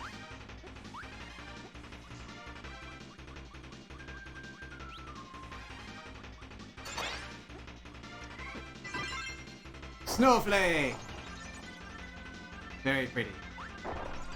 The longer you hold it, the bigger it gets, up to a limit. You are, however, rooted in place while it's going.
Ooh. Alright, this room coming up. Adeline is going to give you one of three pictures. A parasol, a top hat, or a pizza. We're going to have to get our sculptor hats on. This is probably the hardest one to do.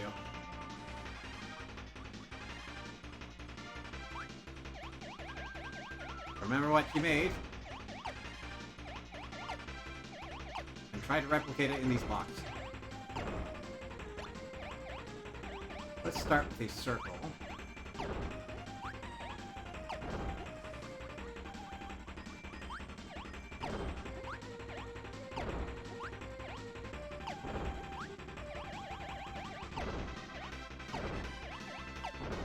Then bottom right piece was missing.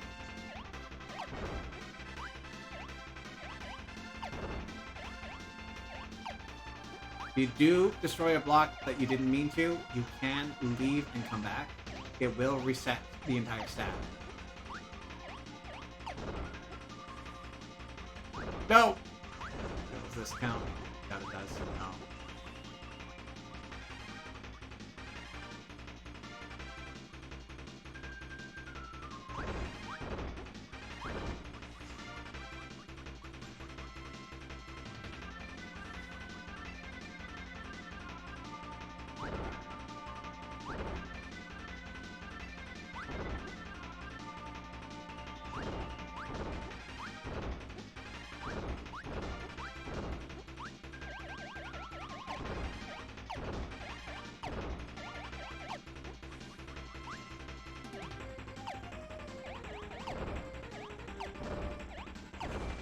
There we go. Now we no longer need to preserve our statue.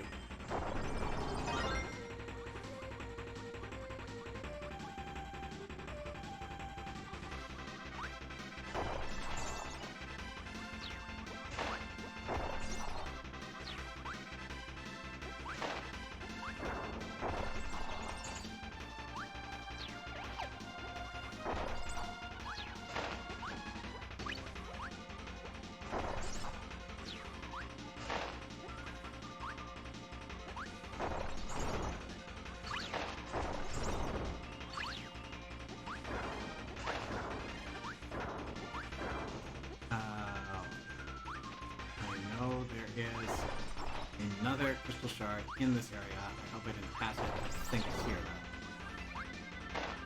though. There it is.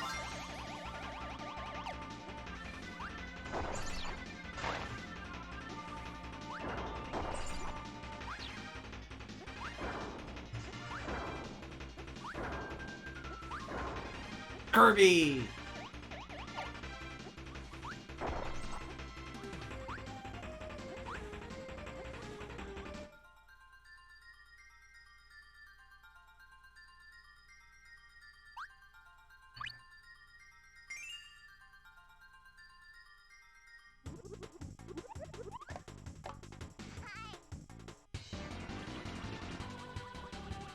Alright, so for this stage, there is a interesting design decision that was made.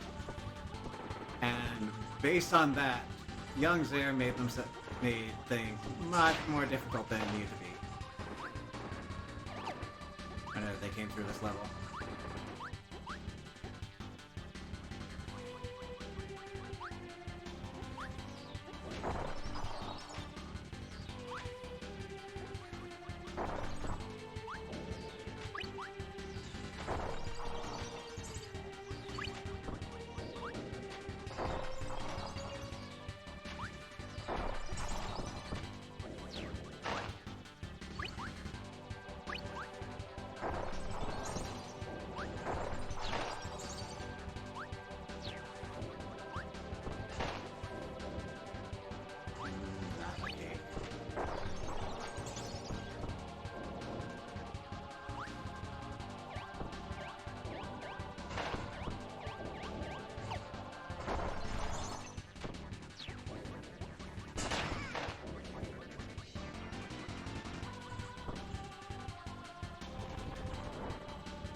DDD's back.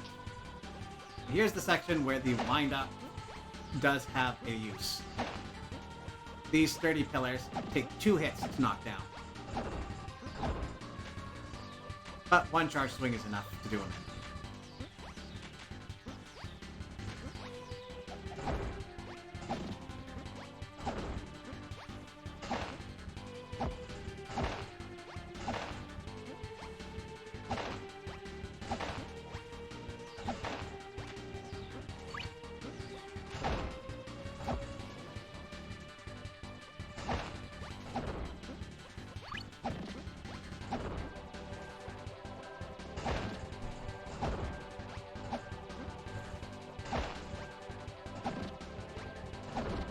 Very sneakily hidden in that pillar, where the other ones can't be broken similarly.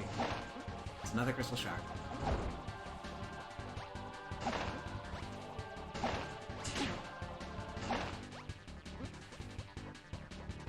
Oh, yeah, right there. I guess there was a DDD got hurt sound. This Masahiro voice credit is not wrong.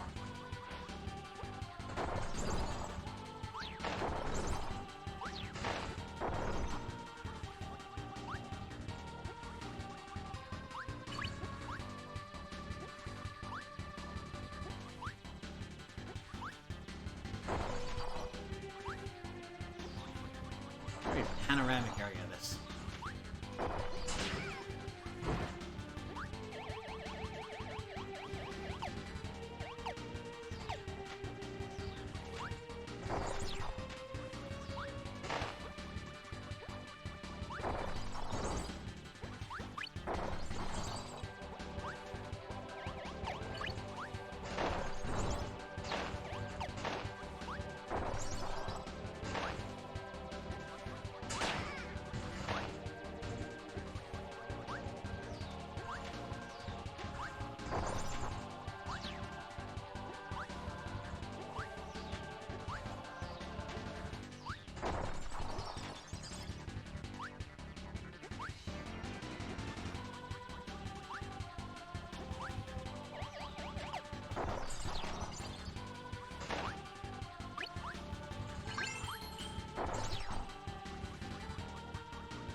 Okay, so this is the design decision I was alluding to earlier. Up until this point, we have been encountering all of these multicolored blocks that indicate what sort of ability we need to break them through. And as we can see, we have a very suspicious rock here that is rock, brown, and red. And it's a volcano, so clearly that ability makes sense. No, it doesn't. This is one of the few puzzles that break from that tradition and ask you to think outside the box. Now, for young Zaire, that meant putting together ice and fire for that useless ice cube ability because you're melting water into the cracks. But really, at the end of the day, any ice ability will do.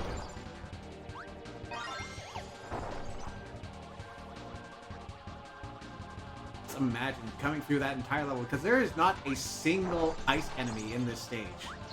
So you have to bring all that through. Maybe pick up a fire on the way. That's probably the smartest way to do this. But you have to go through all that with the weakest ability in the game.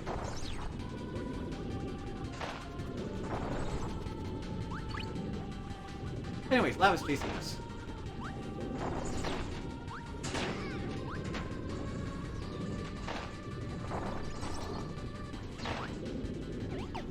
It is no longer profitable to have this ability that slows us down, and yet I'm holding on to it for some reason.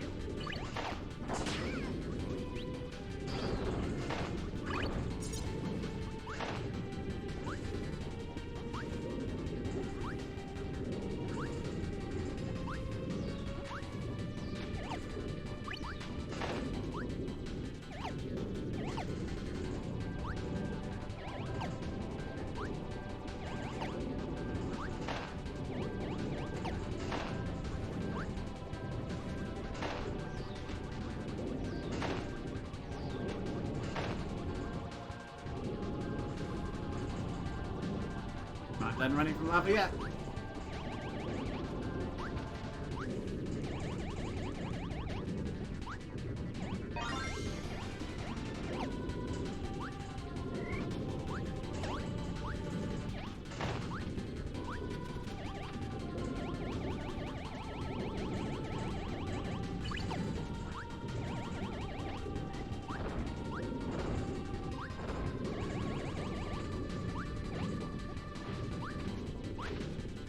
And we're out.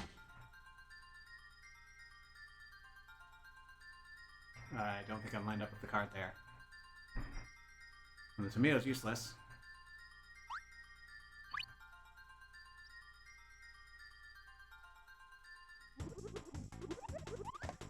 Hey, boss time.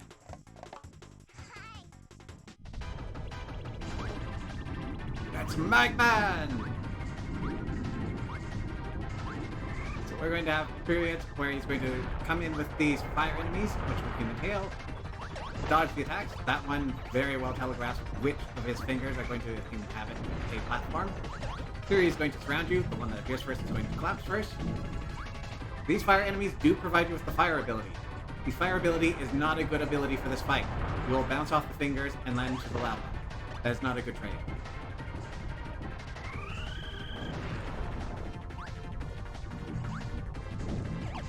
I do advise sticking towards the middle platforms. It's most likely that an enemy is going to spawn around there, close enough for you to inhale an attack active.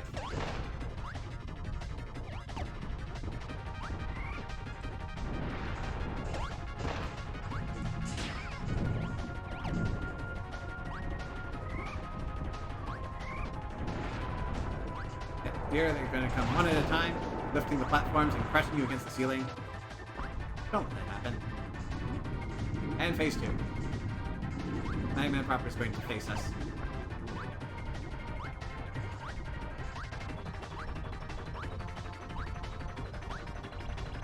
Here, we just have to do a reverse Kirby and shoot the things he spits out at us into his mouth.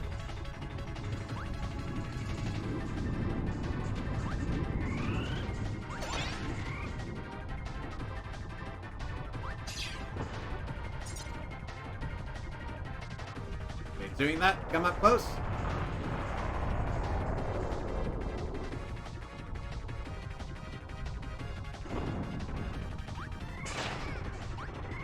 Oh no. Try to inhale as many rocks as you can in one breath. That will get you the strongest attack.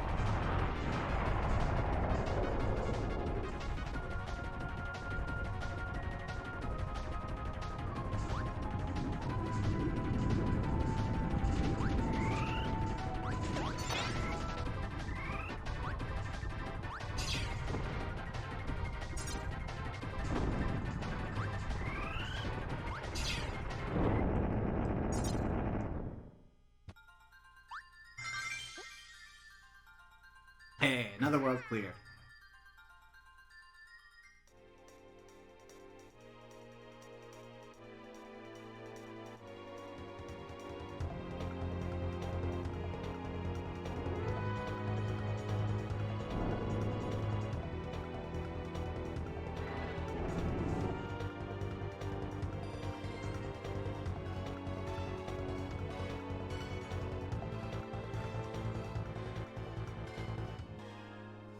Poor Waddle Dee. At least Kirby wasn't the butt monkey this time.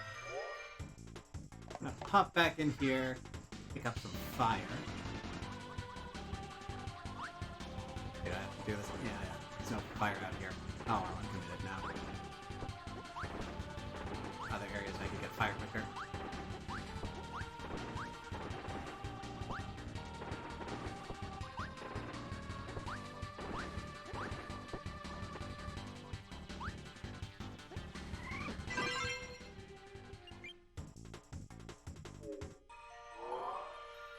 Hey, time for the creepypasta planet.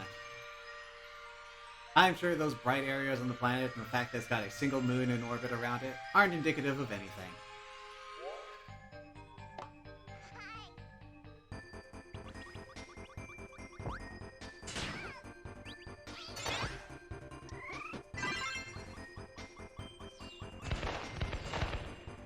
I like how they introduced the firebirds, and now we have icebirds. Compliment. Oh.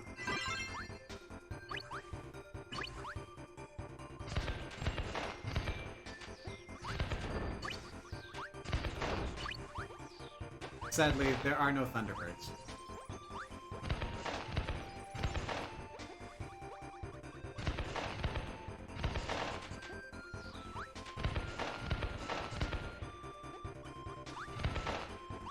I am sorry to anyone who's listening and has dogs.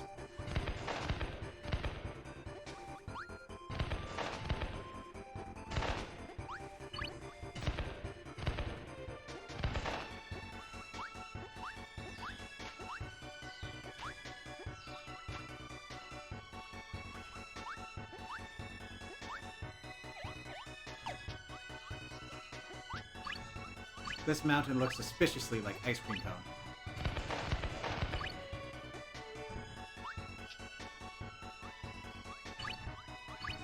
I like how the Terrans just kind of boop into a wall and then back up and go the other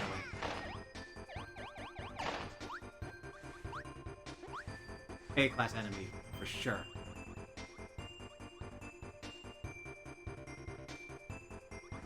Anyways, back to Donkey Kong Country 3.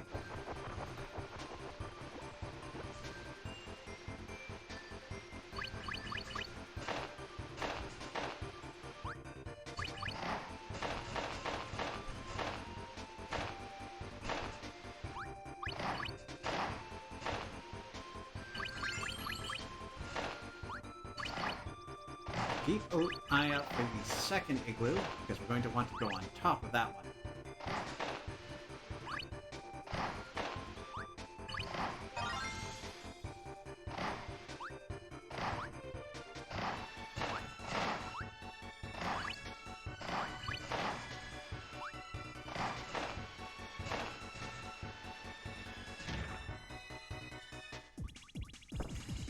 Here is the other of the puzzle cages.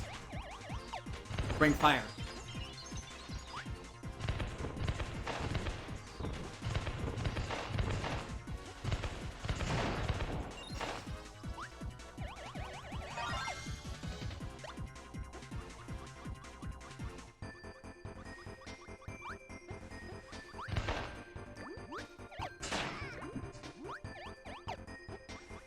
Good thing Kirby's immune to hypothermia.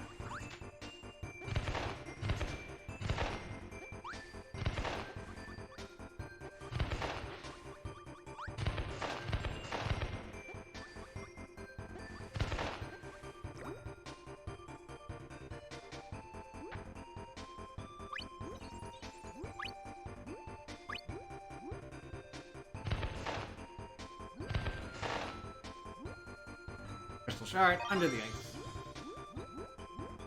And that's it for this level.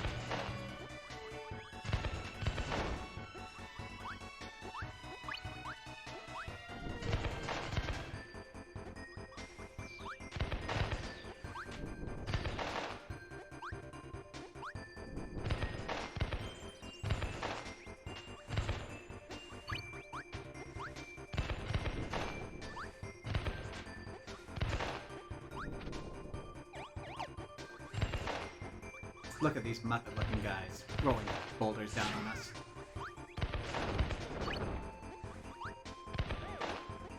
Do not want to be eaten.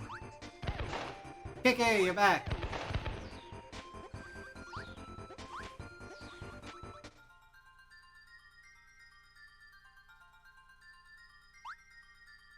Oh, it was just off.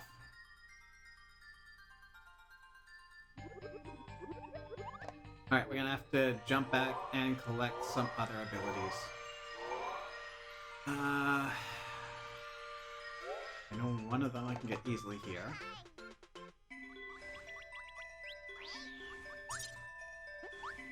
Last time I was through, you didn't have the ability to get the combination you need in the level.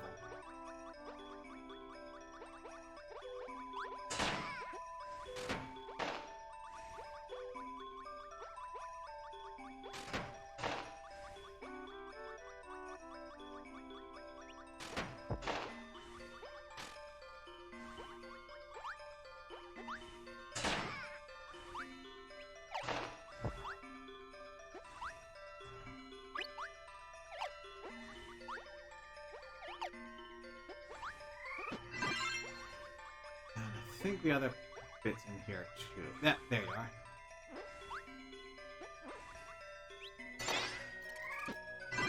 Electric anneal's what we're after.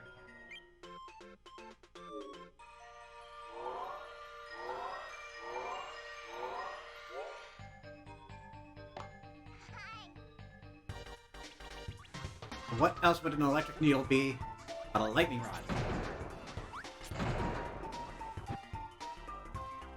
Pretty good for attacking enemies above you. A little less good at attacking anything to your side or below.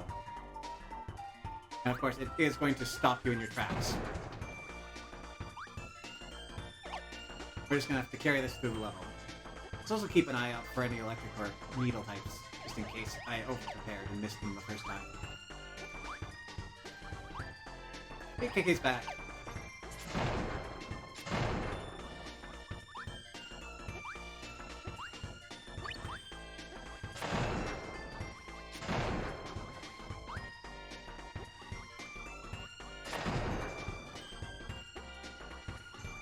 Sneakily hidden. Clouds are solid.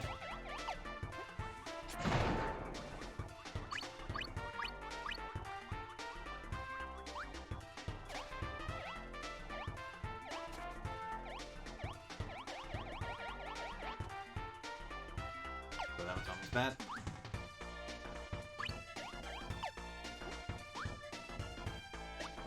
You of course have to do this in one life because you lose your ability on death.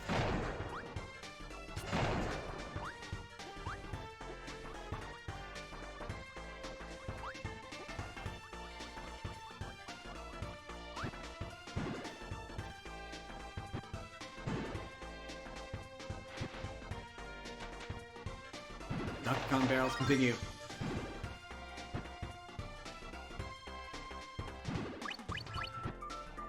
I'd say something about Brambo Blast, but there aren't any of those.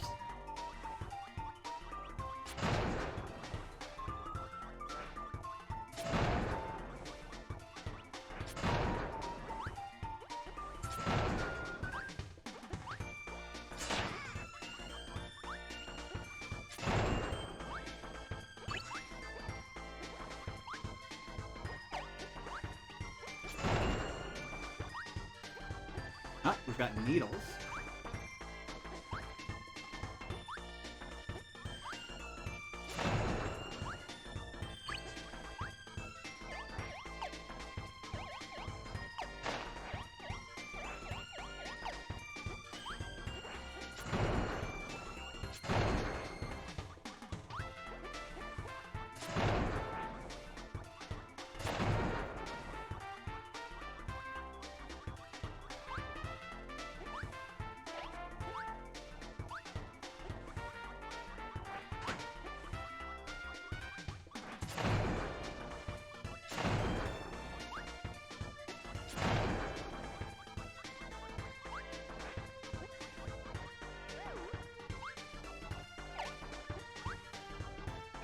I want to be very careful in this section.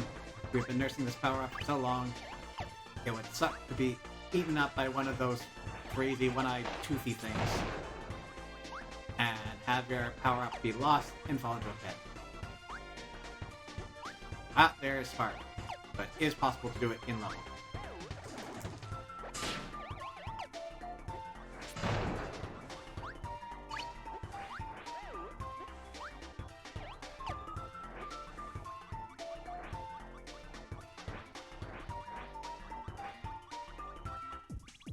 And this is what we needed it for.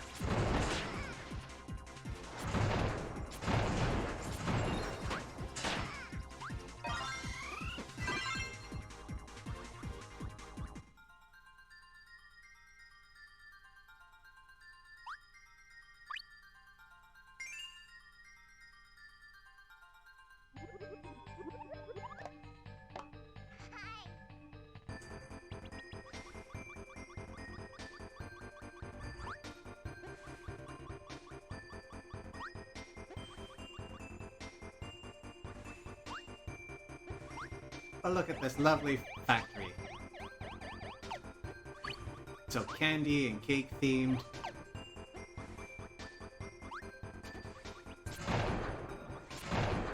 I've got a good vibe about this place.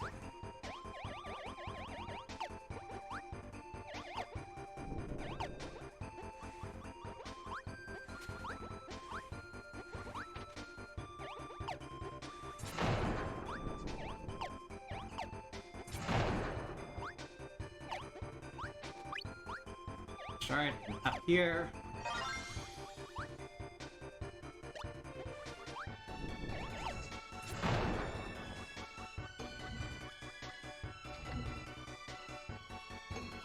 Ooh, and it's a toy factory.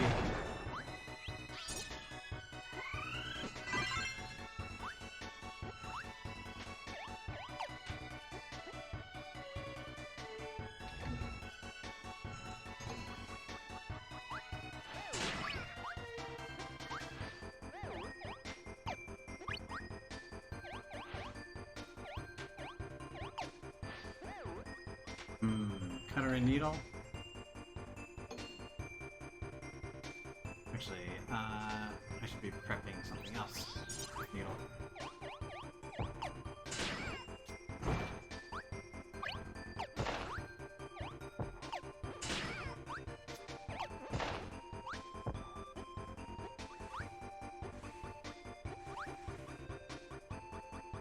Do not respond.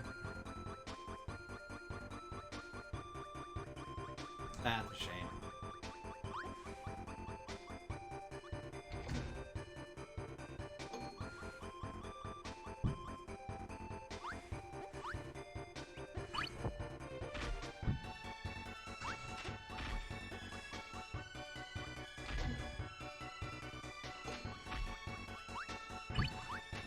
Smart Taco.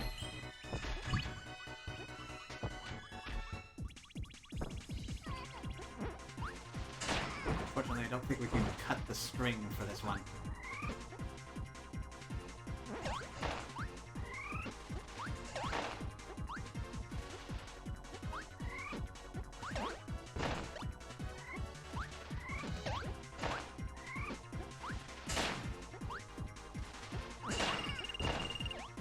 Very well.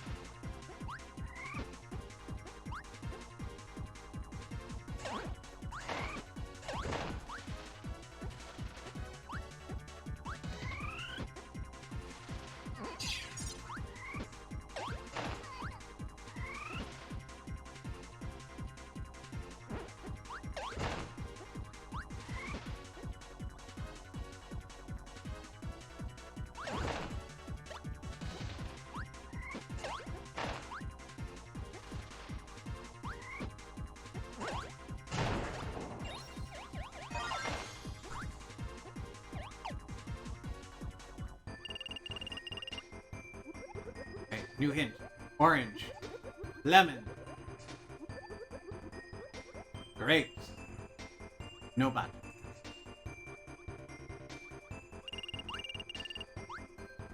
Match the fruits to the button colors.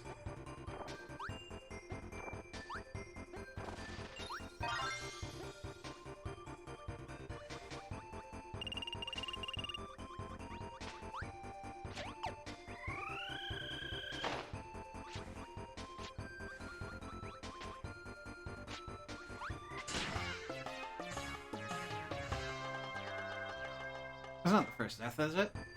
Gotta be the second by now, right?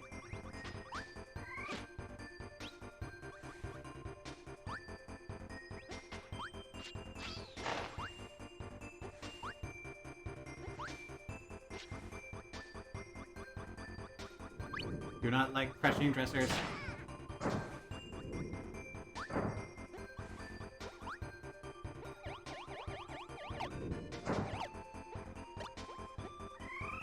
You need rock.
With a very smart process. They aim for where you're going, not where you are. Use the foreground shields. Right, the background suppose.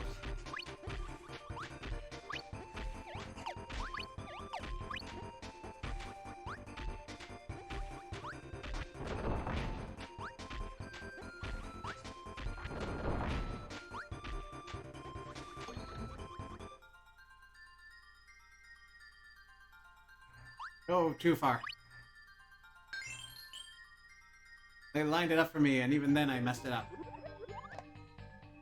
Okay, before we jump in there, good level as it is, I need to combine this with something. I can't remember if there's an earlier place to get it or not, so we're just gonna go back here.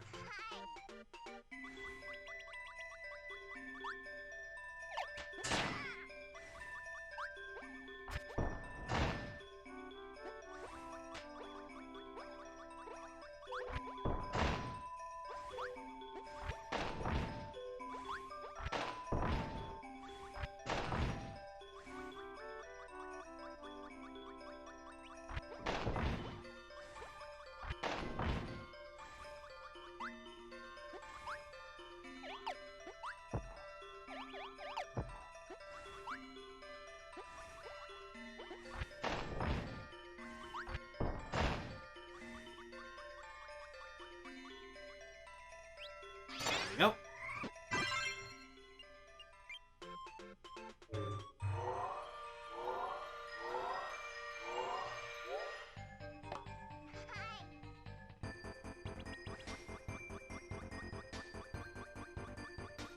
New factory.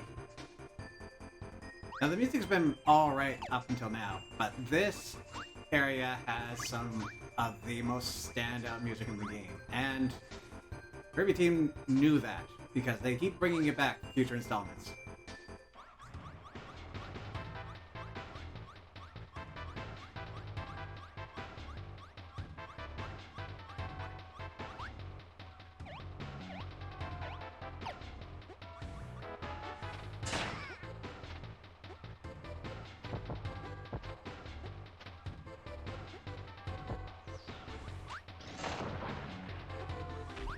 Rocket Needle give us a drill.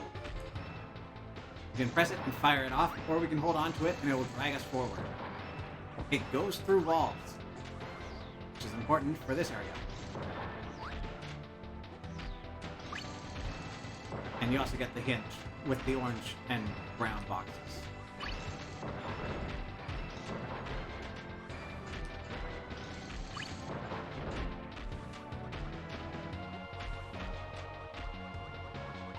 I like the way they set this one up.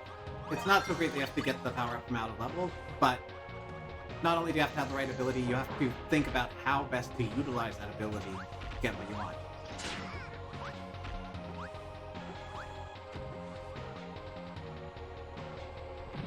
Kestrel hits intensify. Alright, our day-to-day portion. I believe these rubber mallets are instant death. And I'm not feeling like I want to test that theory out. Meanwhile, this conveyor belt is going to be steadily speeding up as you go through it, though it does cap out and it's not that high. It's just slow to accelerate.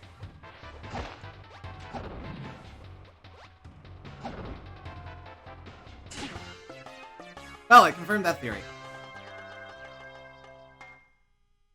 You can also see that the king has some jank hitboxes.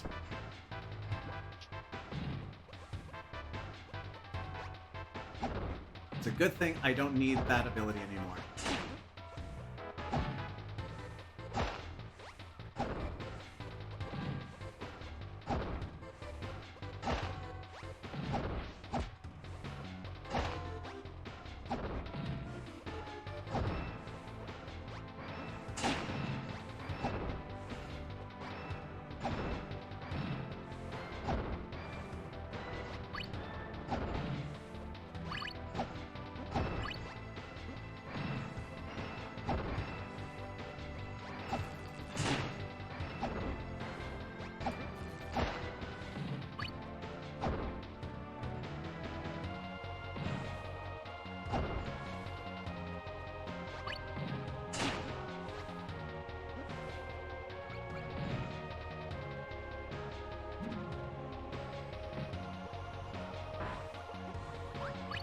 Ah, yes, the Nightmare Fuel Room. What was this past civilization up to?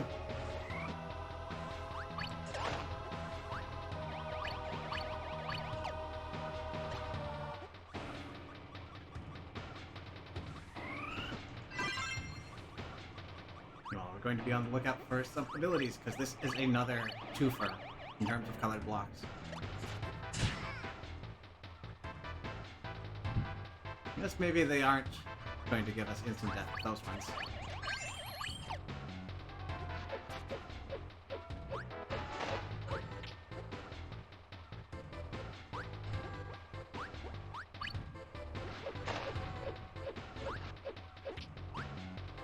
What happened to your limbs, kitty?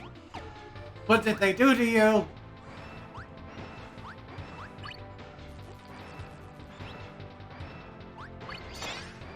Also just a blue-haired Kiki.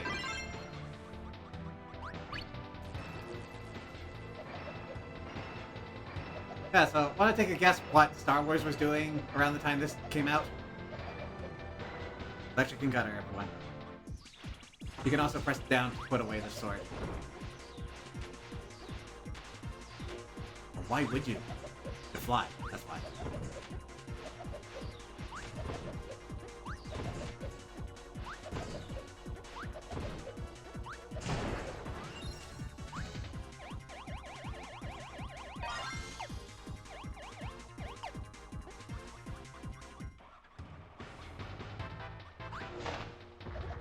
Ah, this room. Don't you just love levels that have crushing walls?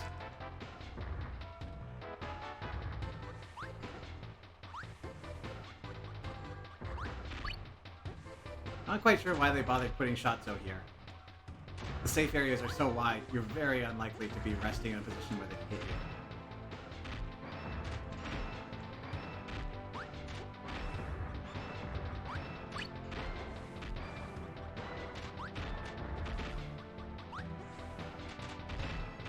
That was a little riskier than I needed to make it to, especially since hitting the ceiling corners can often get you trapped in an awkward position, and in this case, smushed subsequently after. Especially this area. It was very easy to get caught up on that bit there. I don't like this. I'm gonna try again, because this is a long sprint to a safe area.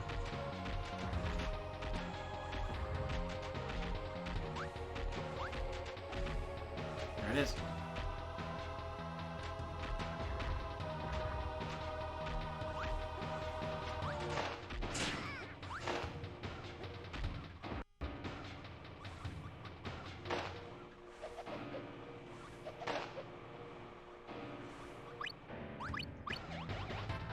Crushing walls don't end there. Now the platforms themselves are electrified and simply do damage, but they are going to go all the way to the wall, and if you're stunned, then these things won't have any reservations about just stunning you into the wall, where you'll be crushed.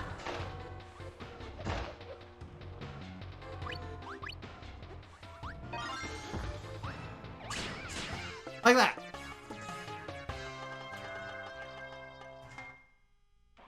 Thankfully, we collected the crystal shard. That is permanent. We don't have to worry about it anymore. They're even giving us our ability back.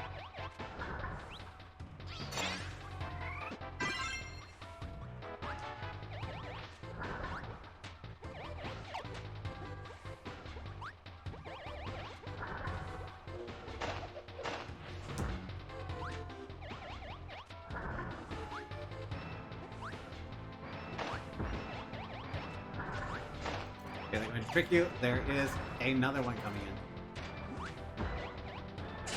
No, no, no, no, no!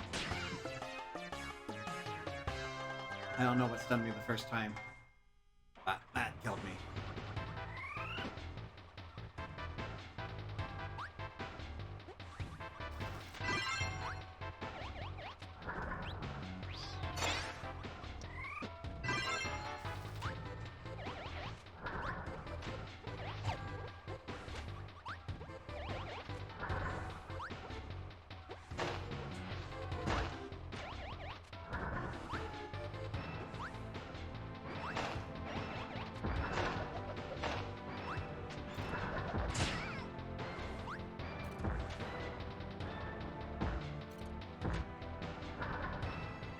Hopefully they do pull back.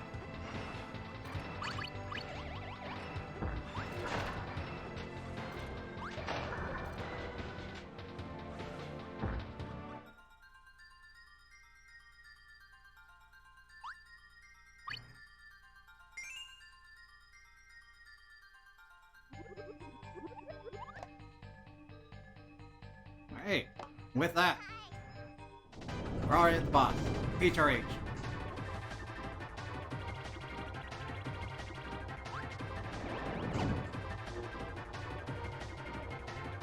Wait for the opportunities when the arms are close enough to hit.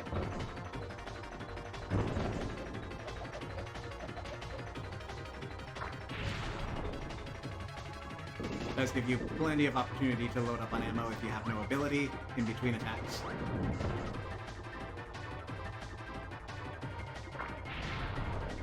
Rockets always land in the same places, just in different timing order, so same places are always safe.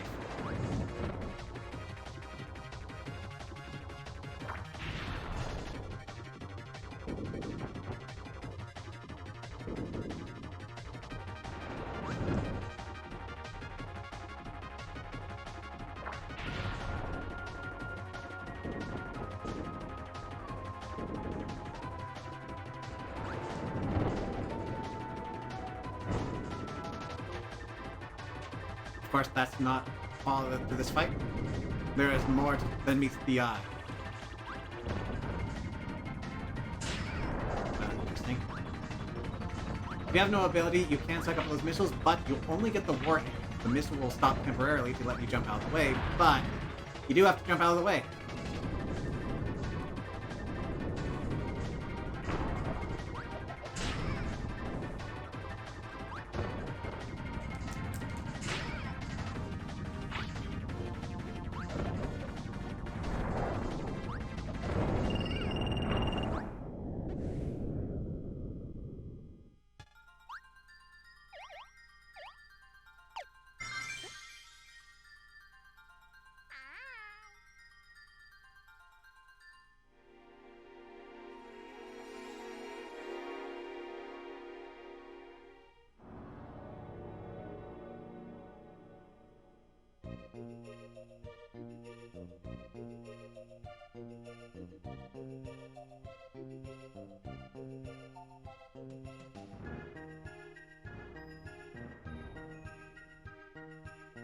Aw, Raven does care.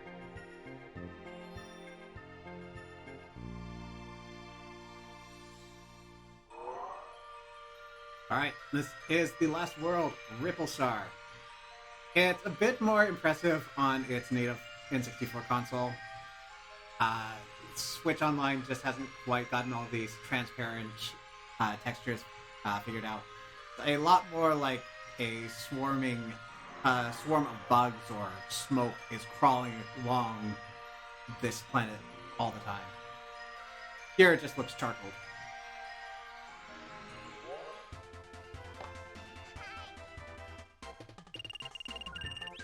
So this is a neat idea. Remember the first level of the game? This is that. All the level layout, platforms, enemy placement, though the enemies themselves are different. Identical to the first level.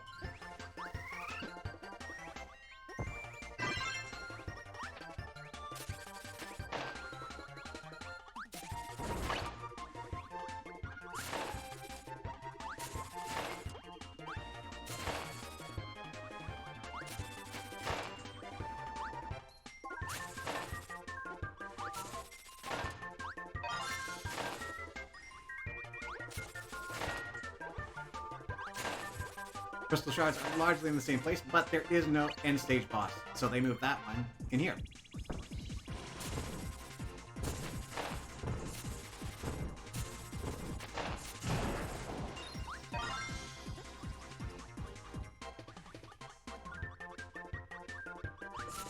Alright, so for our colored block, we are going to need a combination. We're not going to be able to luck out with just straight bomb.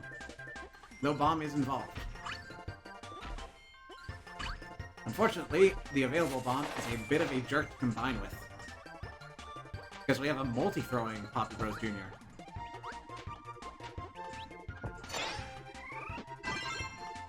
But with Needle and Bomb, we can summon forth the power of Gordo that explodes. We do move very slowly as Gordo, but we do have full control of our position. I do like that effect that they had here. It looks like an orange block and you come in with Needle and it doesn't work, but it's black, and that's obscured a bit because you expect the water to darken the color of the orange.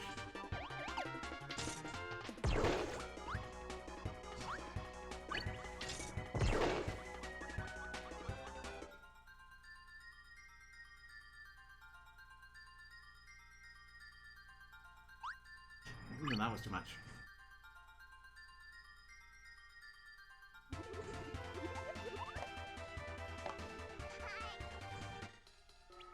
Hey, it's KK. And another KK. Another!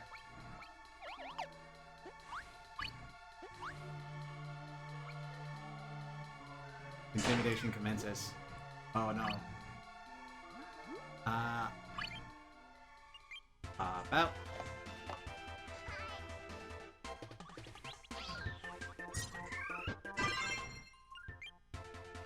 That block is yellow.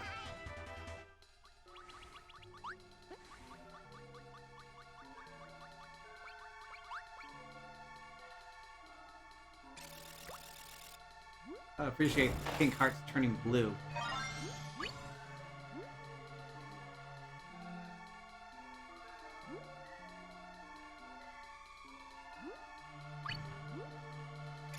As intimidating as this level sounds, it's not all that bad.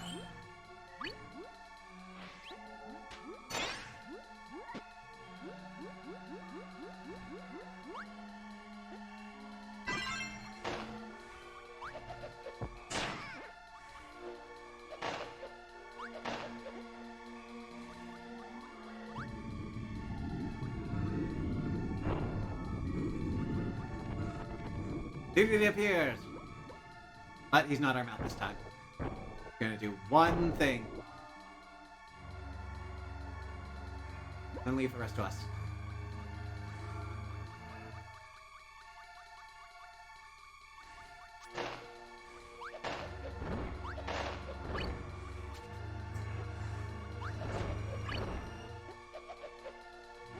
You can jump up there if you need help.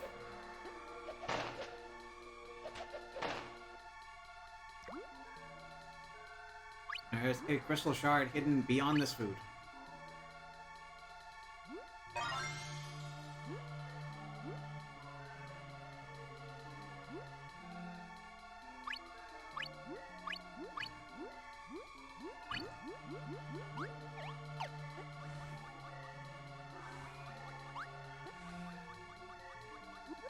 Hey, invisible candy. Here, there are going to be a number of colored pillars. Depending on which abilities you brought, you'll be able to break certain combinations of them. The double-edged lightsaber is going to get you the best results.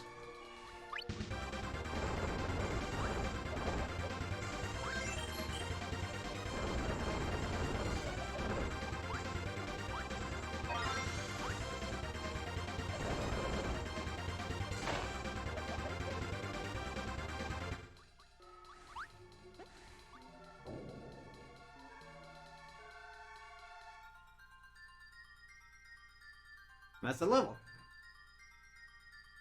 It's definitely got very cool-off vibes to it, which is interesting considering we just went back to the first level prior to it.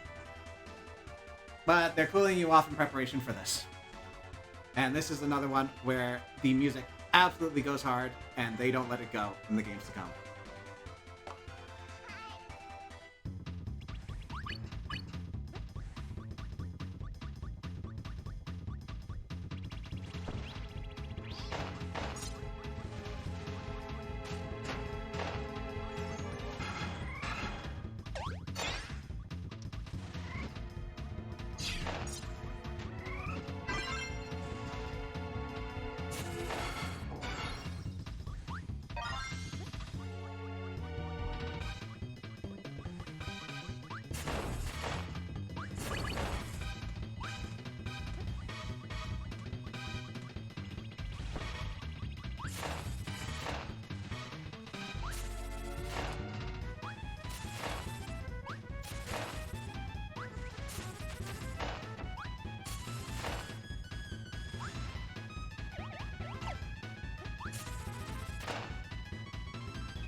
This is the returning theme of the last level enemy rush.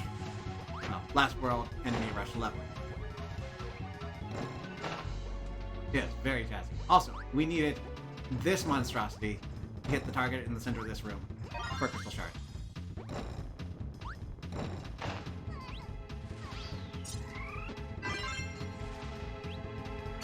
I don't do it.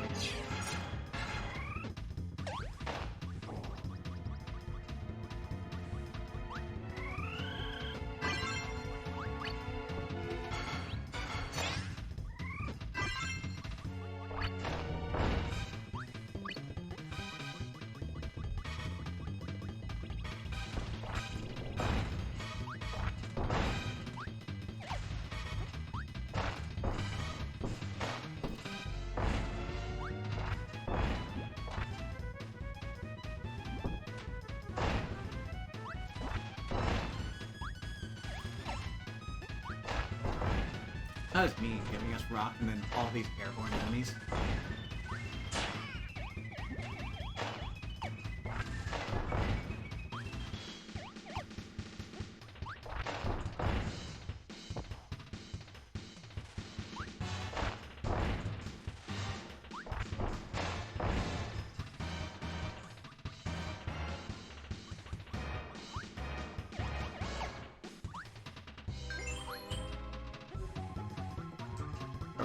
We're not gonna need abilities anymore. No, I jumped the gun. We could use abilities in this room. And strictly speaking, we don't need them.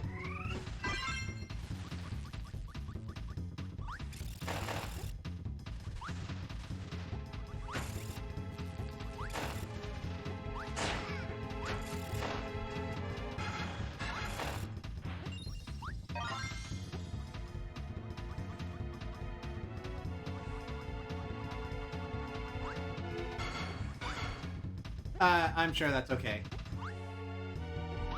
This is fine.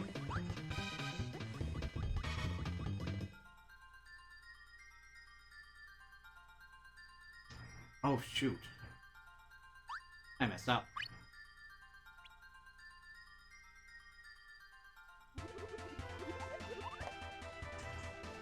Well then.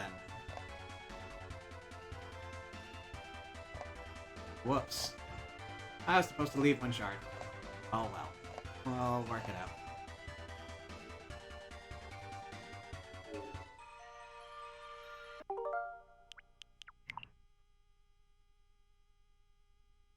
So before we go ahead and end the game, just take a little bit of a breather. Actually, no, we can go ahead and end the game. Why'd I remove all of my lives?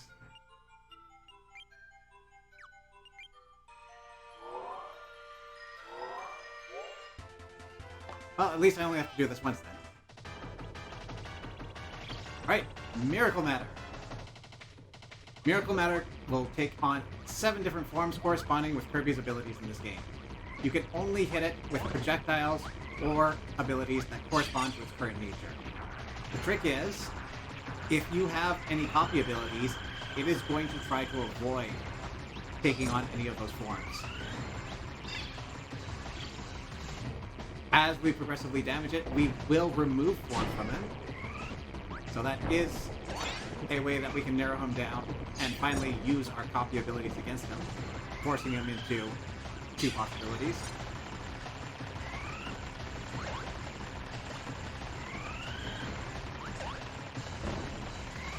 But for the most part, you just want to go full curve.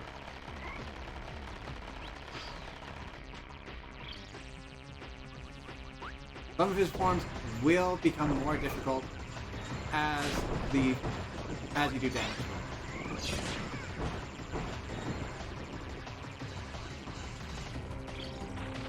I don't like this form.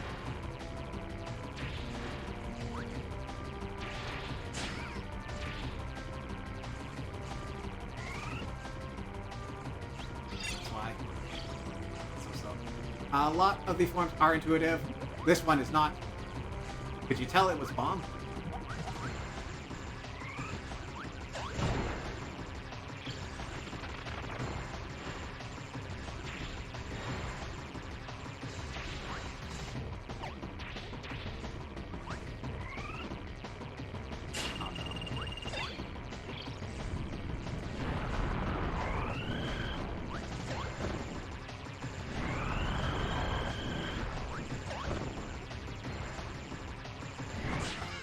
Too close.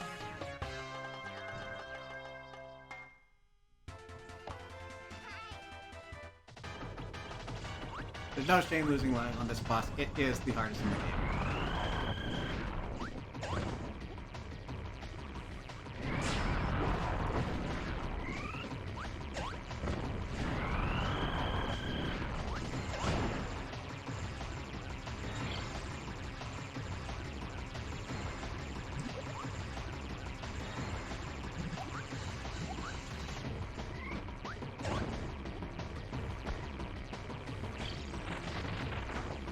I do generally hope that electricity is one of the last forms he has available to him, because it is really difficult to get the hits in on it with the projectiles.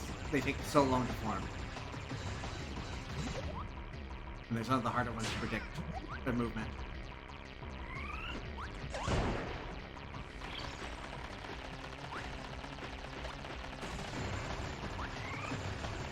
I do realize fire did me in, but fire, cutter, needle, those are some of the easier ones.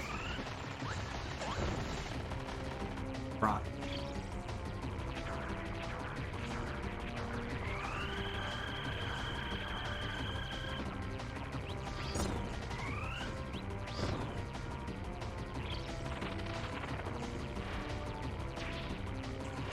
Oh.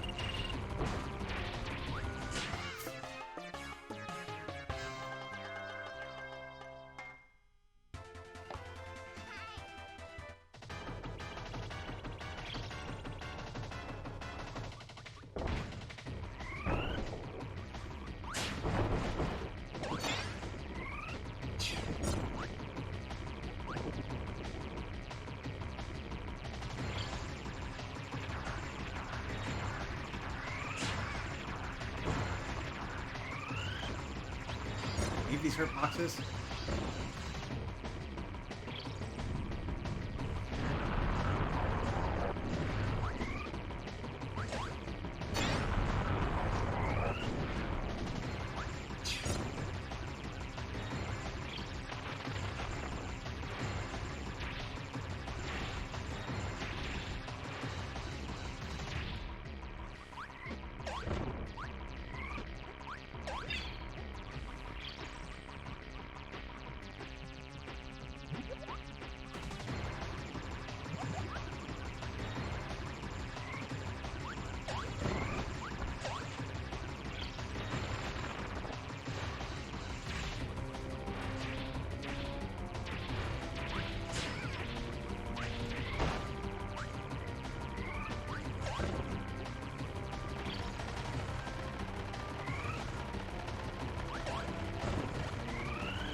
Ice seems to be one of the slowest to come out. It can be a little unintuitive since it's a 3D attack in a 2D game.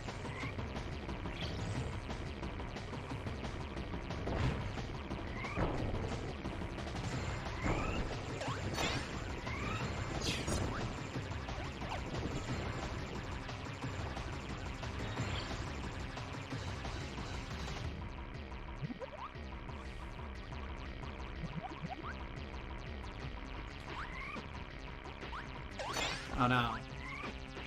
Afraid of that.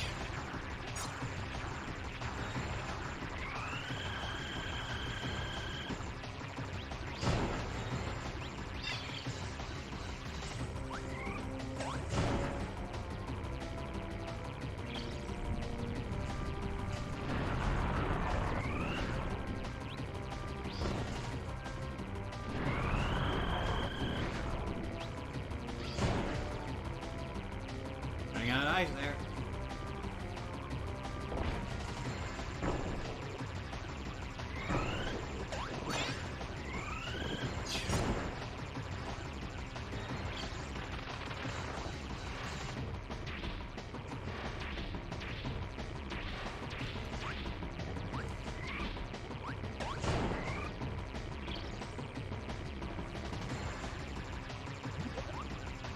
Definitely, when it's down to 1 health, you're good to copy whatever ability you want. And in fact, since we're so late into that cycle, I'm going to do that.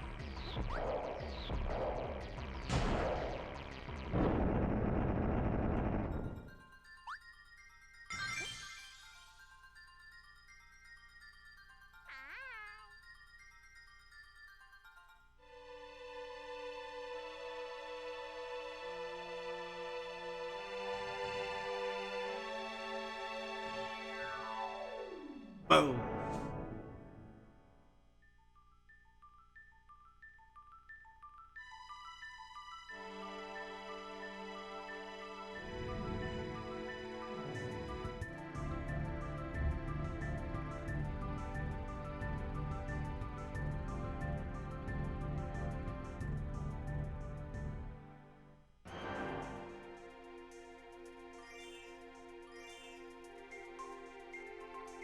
There's the warp star.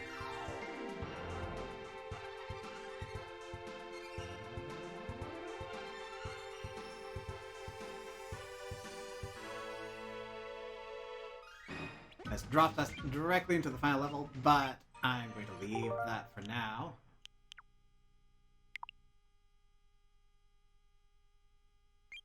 So let's find out in the theater.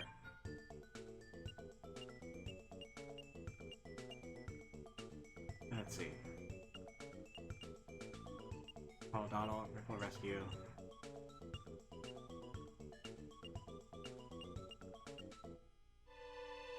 We did.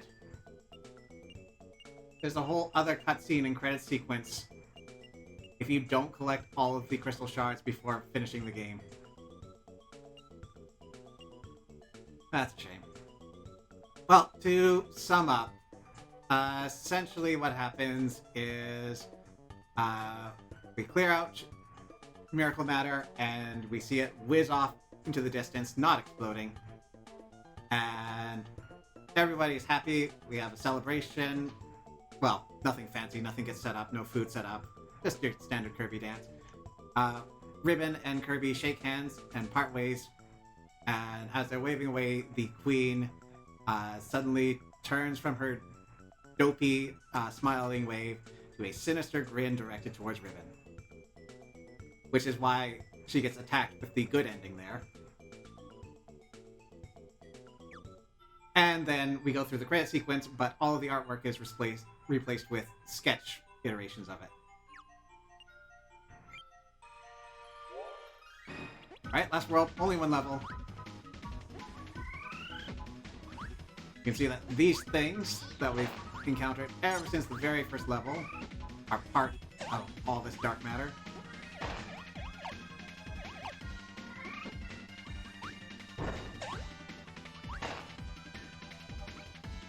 One final send-off from all of our friends.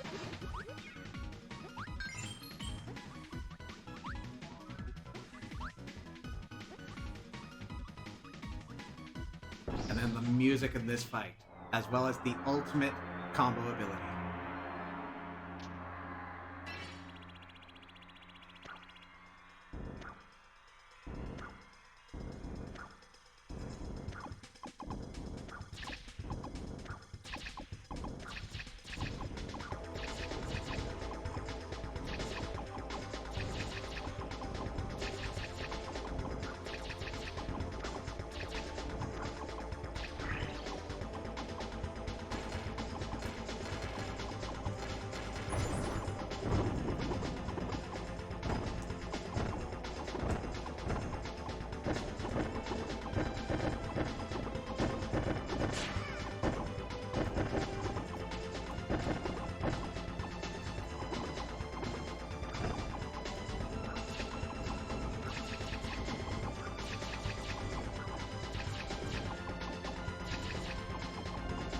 More or less how this fight's going to go. An easier way to handle this first phase is to be holding right and then periodically letting go as you fire into the eye.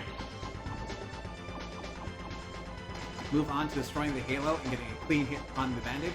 You can hit the wings, and this will reduce his ability to turn, but it's not going to actually progress the fight towards its end state.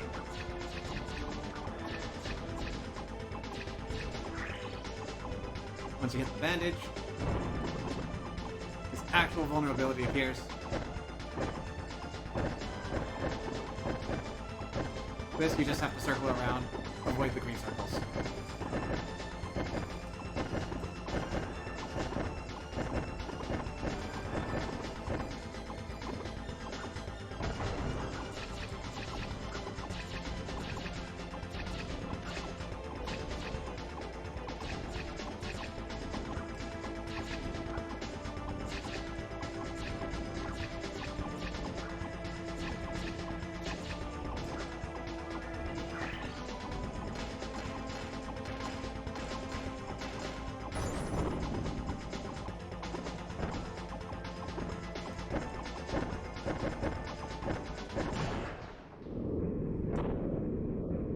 Incredible enemy, beautiful fight. I just wish it was a little longer or more involved, that you really get to appreciate the music as it goes. But I think we managed one full loop.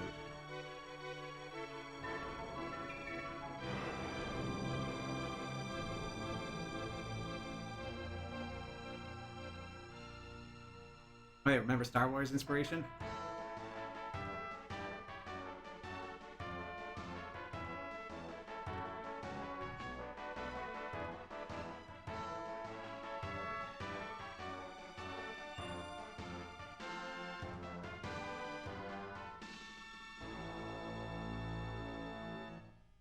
And Kirby gets a kiss instead of a handshake.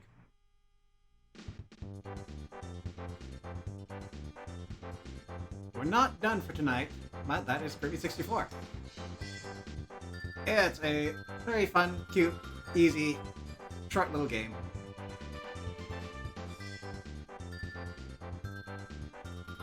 But it's fairly enjoyable. There are some things that could stand to be a little improved. This is definitely handles this better than Dreamland 3 did, but not having the foreknowledge of what you need to bring into a level to clear the obstacles can be a bit of a challenge, especially since they're not packing you with the abilities as you go. And unfortunately, this means having to retread through these levels, and Kirby does not move particularly quick. So that can be a bit of a hassle if you don't have any foreknowledge or a guide guiding you through. It's not the end of the world. It's slow going, but the levels aren't particularly long.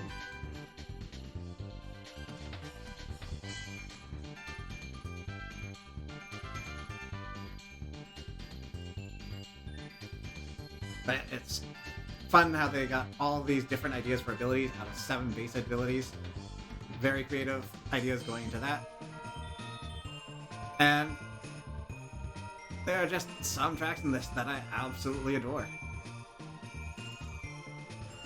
I made sure to point them out. Also, the Cosmic Horror of 02 was my first introduction to Cosmic Horror and Kirby. Well, I suppose Marx counts, but it's a little less in your face about how horrifying he is.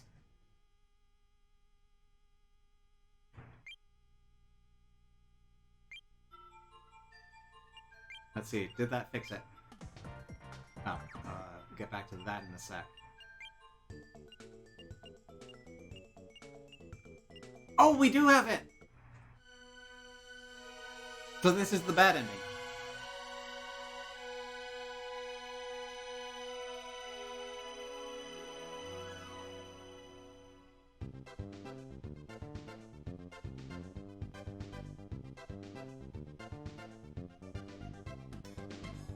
She's so dorky.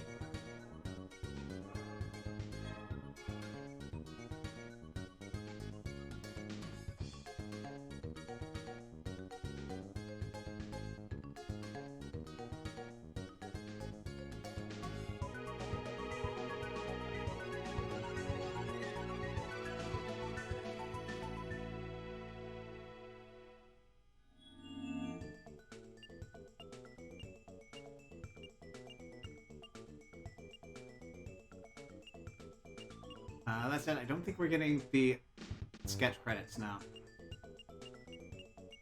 Oh well. So for beating the game, we get a sound check, as is fairly standard for Kirby. go through all the music, including some tunes that didn't make it into the final product. Well, obviously it made it into the final product, they just didn't go around using it.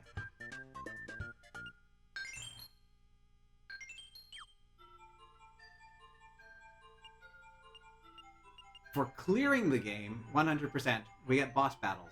I'm going to jump back to that after we tackle some minigames. Oh, and hold on. Before I do that, I absolutely do need to check something, because I was so frustrated with the second one.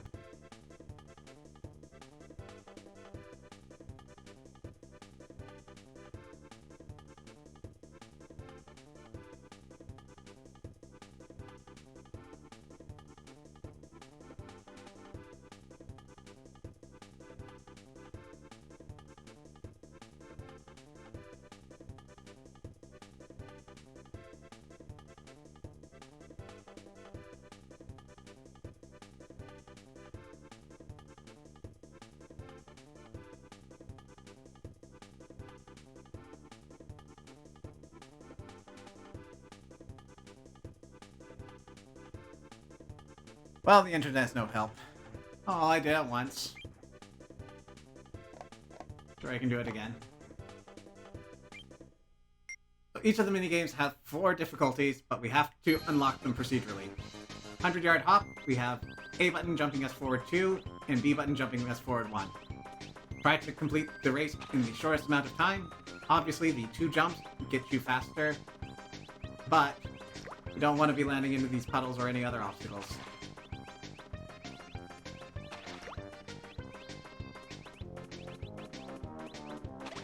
Frog, bye!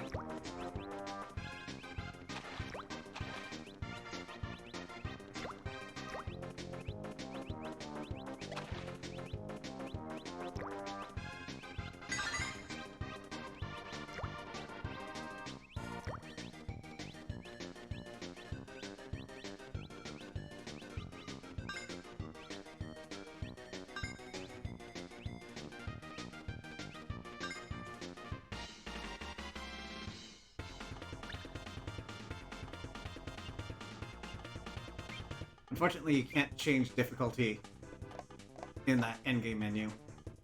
I think what I'm going to do here is I'm going to unlock the intense difficulty and play 1 game of that. I'm not going to force myself to win that. I did that last stream, which is not going to be recorded into perpetuity, so just trust me, bro. But I don't think I need to do much more than that. Especially since bumper crop bump is going to be annoying.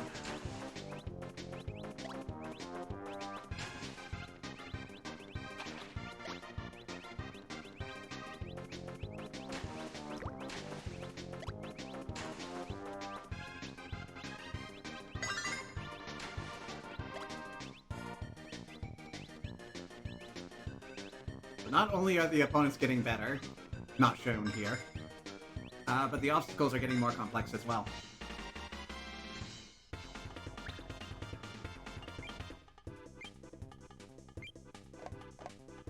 It's notable that this is 4-player versus, so if you have up to 4-player controllers, you can combine any amount of human or computer players, but I think you need at least 1, if not 3 computers to actually advance the difficulty meter. Once you unlock it once for that file, it's good for the rest of the time until you delete that file.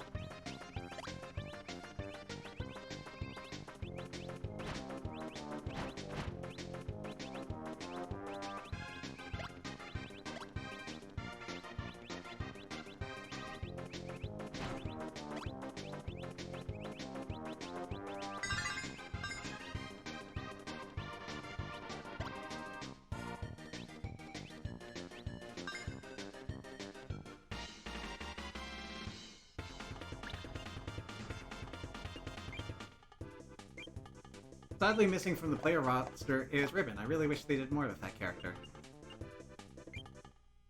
But understandably, some of the games don't make sense if your character can fly.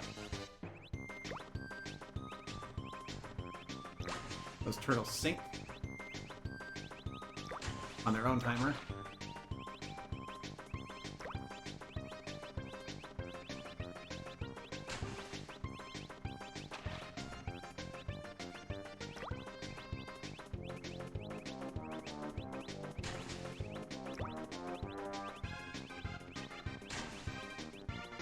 I do think intense is a lot easier to sort of figure out as you're going. It's easier to read than the earlier ones, even if it's technically more challenging.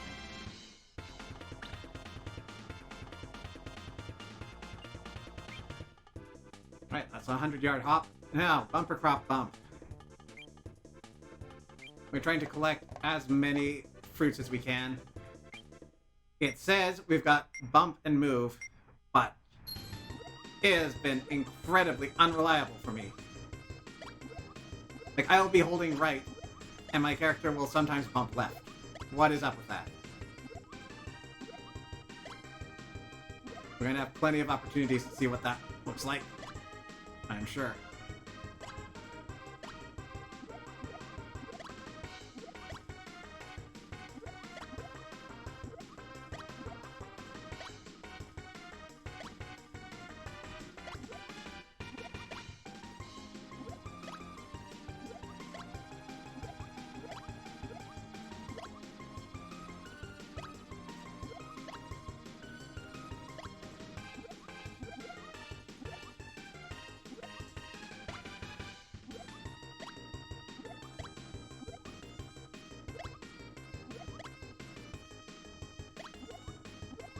Yeah, right there. I was holding left, I bumped right.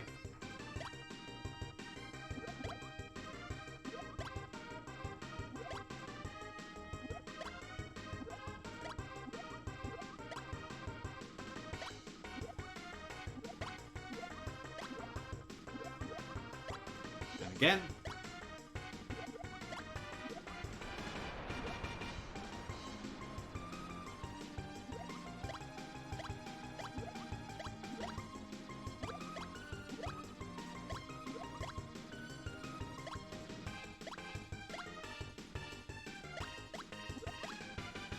Scores are not going to be this distant moving forward.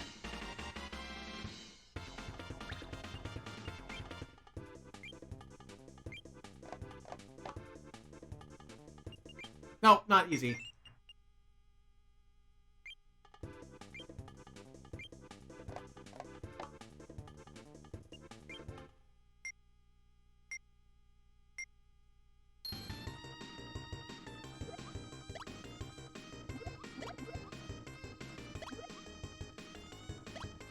I was holding right the entire time. Why did you bump left? Again.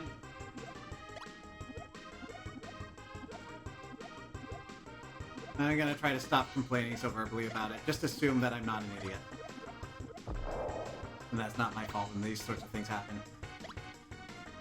Also, introduction of bombs. Your entire basket will empty if you're in the radius of the blast.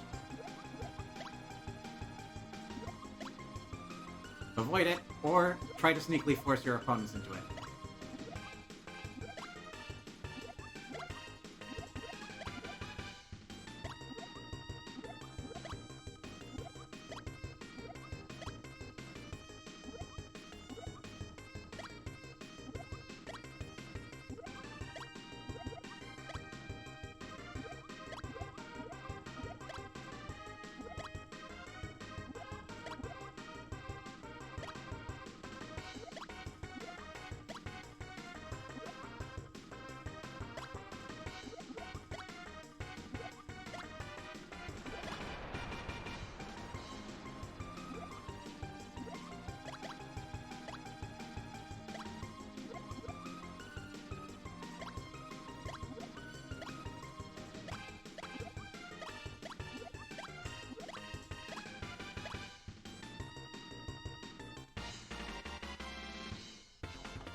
Alright, King, you can stand to have a few fewer fruits.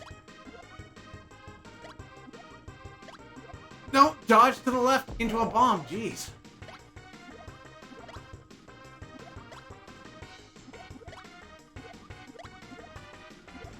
What is so interesting to the left? There is no one there.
I'm just gonna start over from there.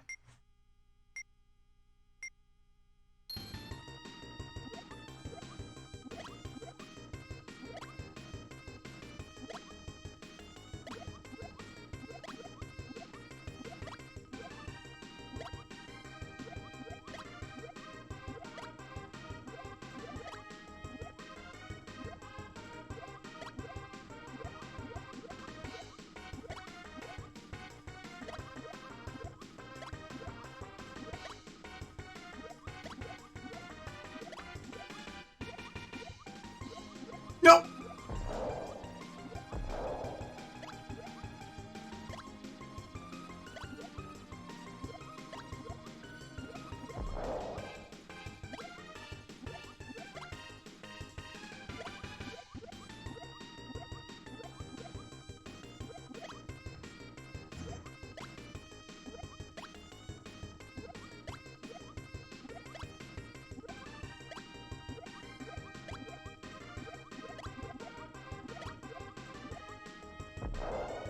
A few curbs.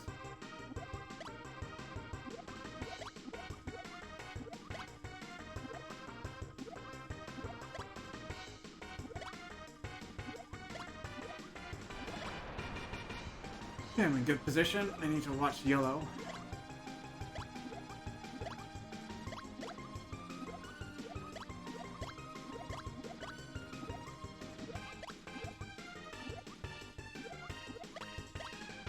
There we go.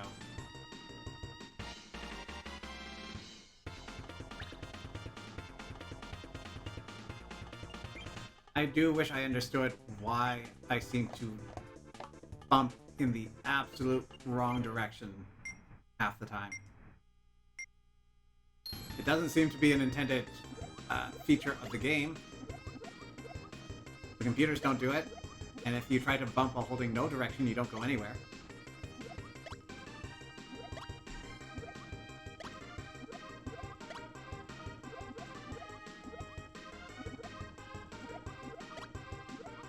Oh!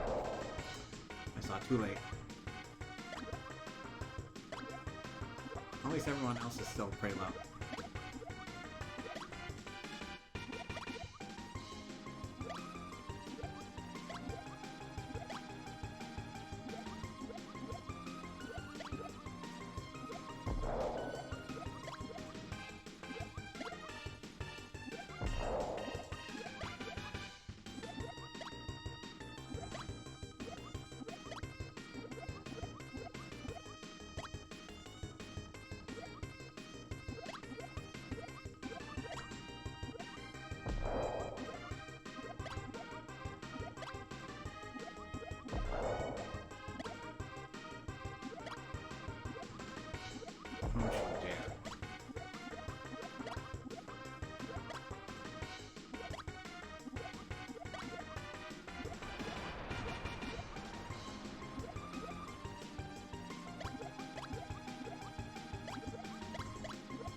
Hey!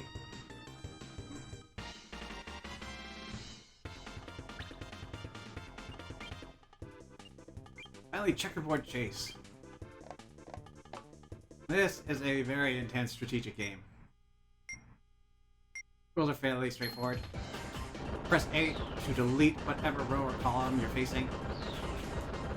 You have 5 lives. Be the last one standing. The blocks will start falling once the trail is done, so casting your block from up close to the edge means that they're going to fall that much quicker.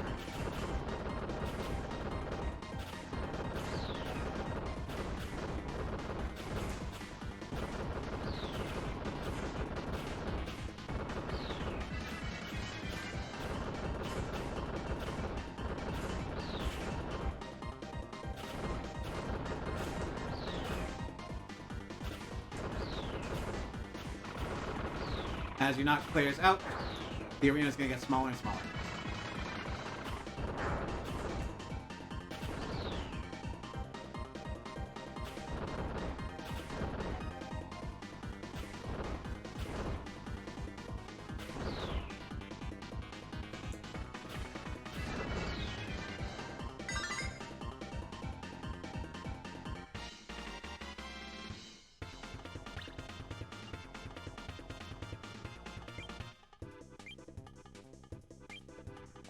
Now with this game, I don't believe the field or mechanics get any more difficult.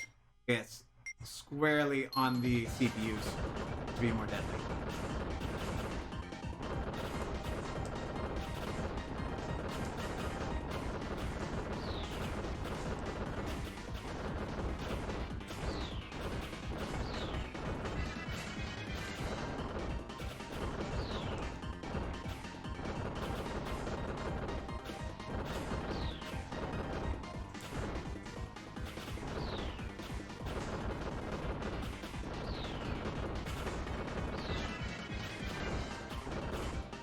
You are the most vulnerable when you're attacking, so keep that in mind.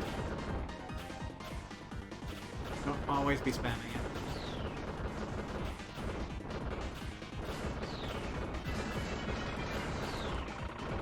Get me on a safety! No!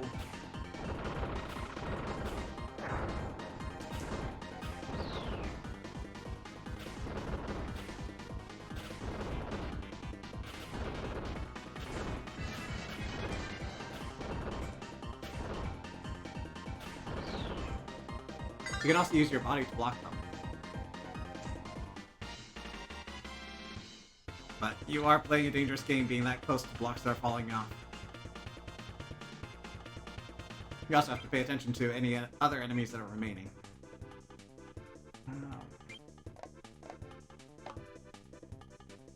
Hard.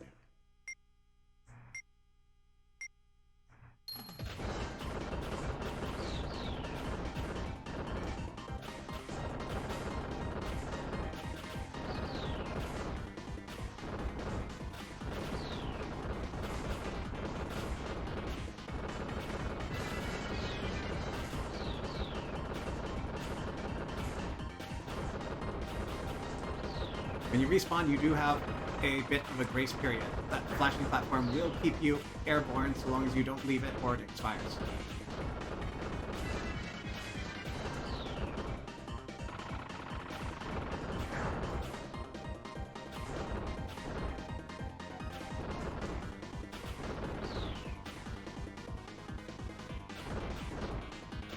Disadvantage.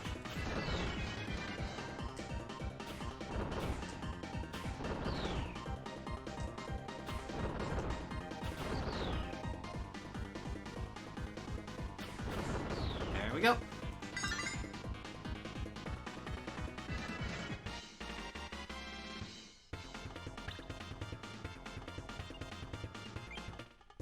And then the last board. Again, very different look to it.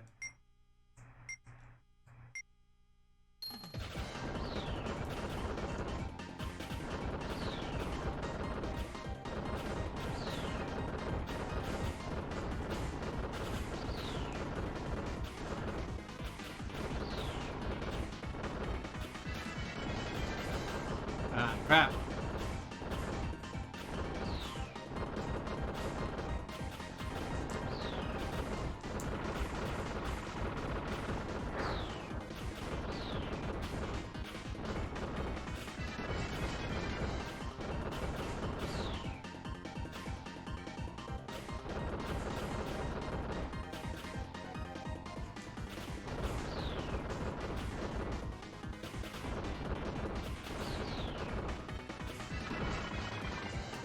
Why did you have to do so much tit for tat?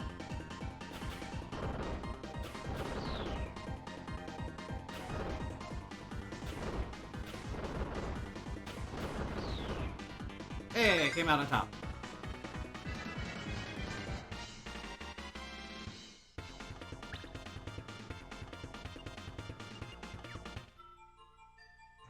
Those are pretty good. Now for our ultimate reward. Boss battles. We have to do a full gauntlet of every boss in the game. 2 caveats. 1, we have 1 health bar with no health in between. We cannot replenish health, so we have to get through in 6 hits. 2, no copy abilities. Even if the boss provides us a drop that would normally provide us an ability, we don't get to use it. We do have time for a number of attempts at this. That said, I am not going to guarantee I'm getting through this, and I don't see the value in doing a second session. So, what we get is what we get. You will always get the same order of bosses. So, no surprises there. Take your time, play defensively. It's a marathon, not a sprint.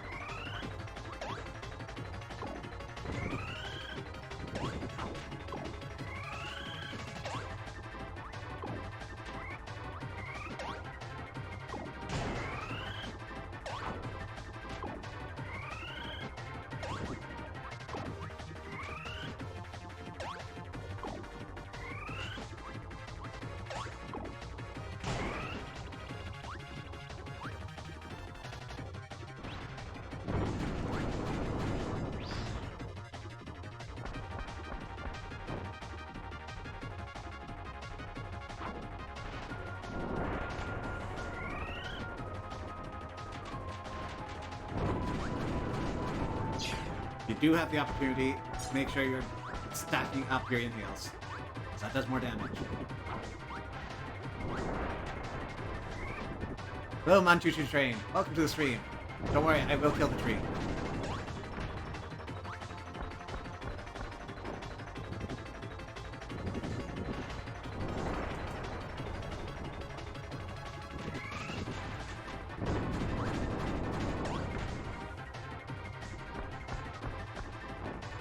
One more hit should do it.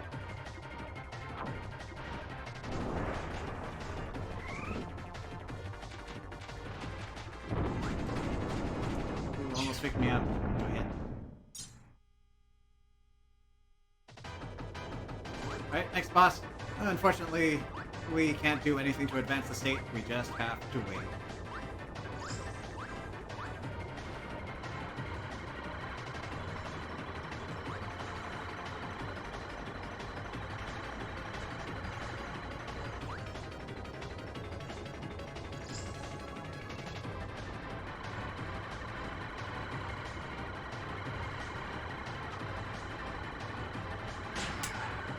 Taking it. One hit, I'm not getting back. 2 hits, I'm not getting back. Oof.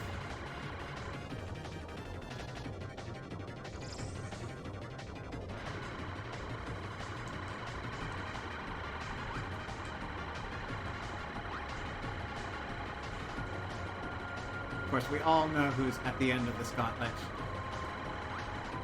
Remember how well I did against Miracle Matter.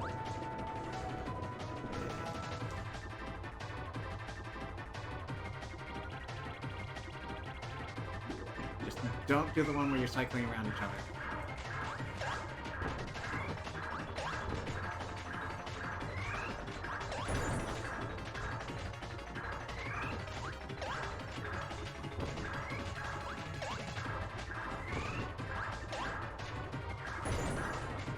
That was a good run. Die to the power of RGB. Ah. I don't know. It's gonna be close at this rate.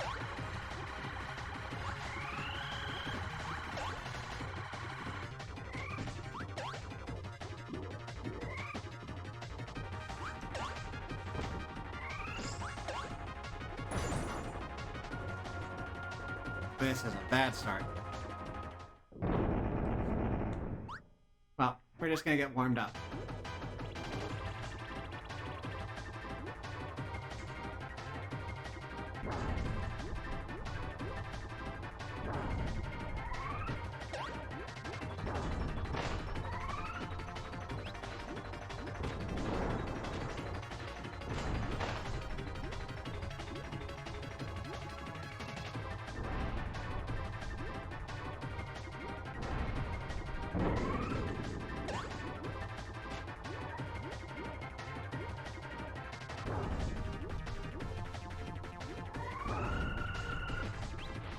Nope, I didn't want to throw that.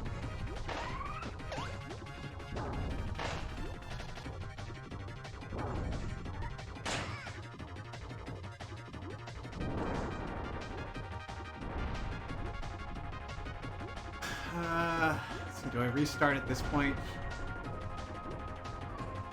I don't need to practice Magman. HR seems a little far off. Whatever.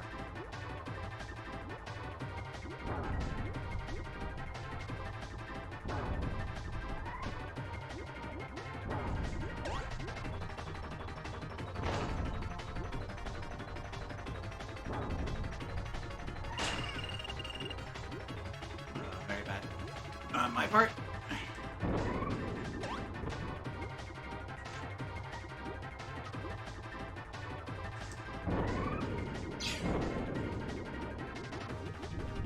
Yeah, I can no-hit the rest of the gauntlet, can't I?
Once he reaches one platform, he's not going to do that same platform again for the whole attack.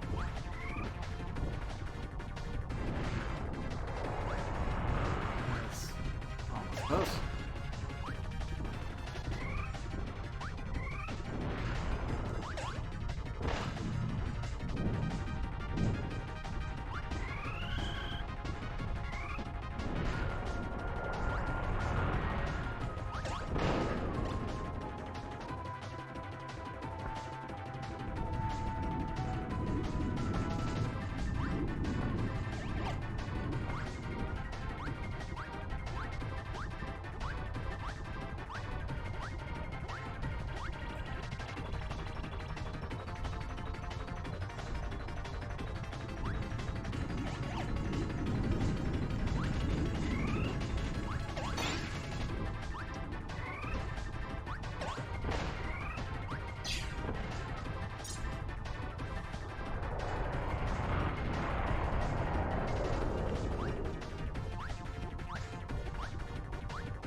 Oh no. I wasted my shot. I got greedy.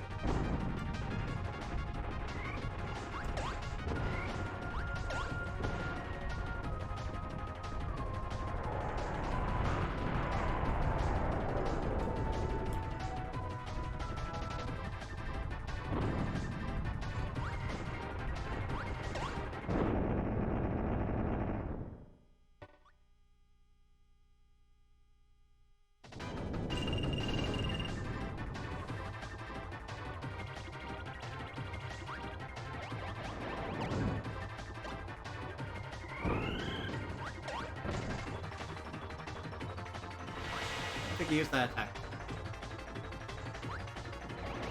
during the main playthrough. First try, baby!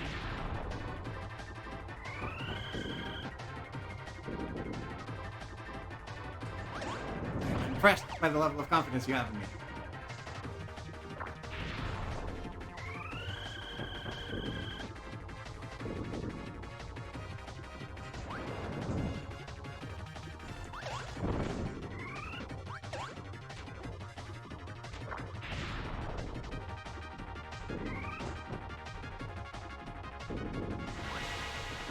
I can't attack you when you do that.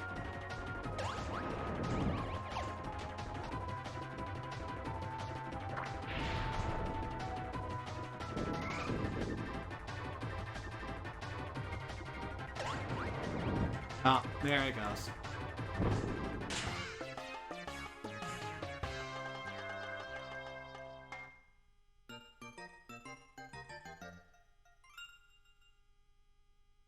Bummer.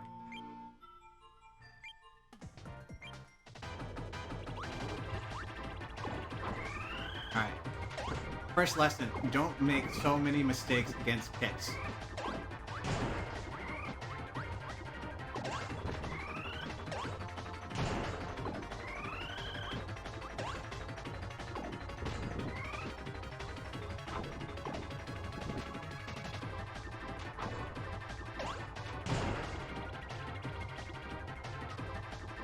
Hello, Blazing Heckhound.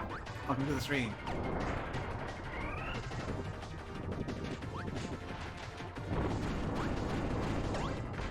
No hope of abandonment here.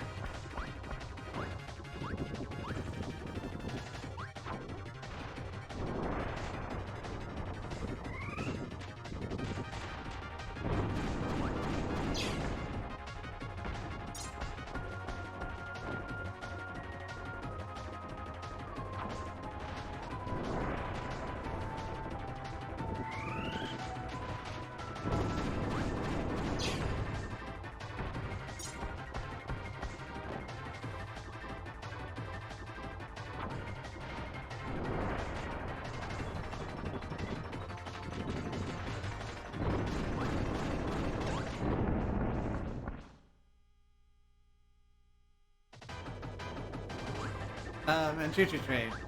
I appreciate the confidence, but I think the opportunity for a first try has come and gone.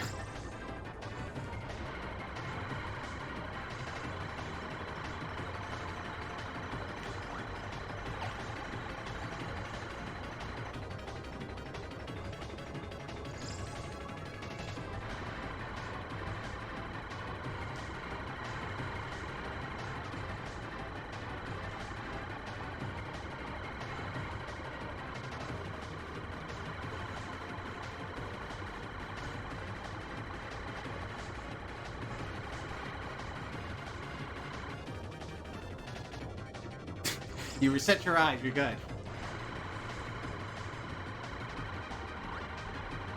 I must say, I like the cut of your jib.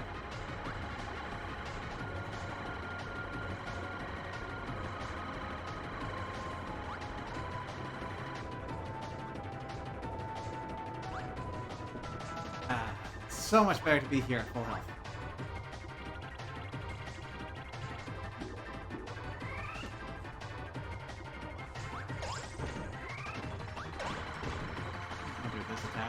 Blue so close to me.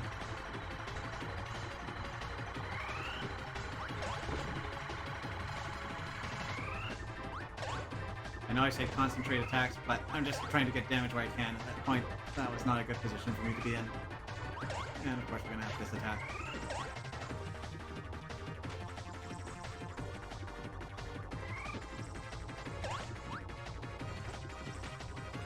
I am never confident about dodging that.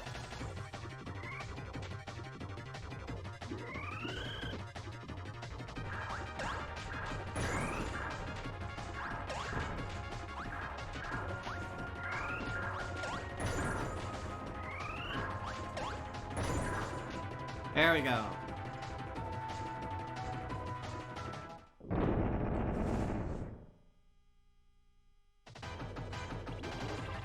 Alright, Acro, what you got?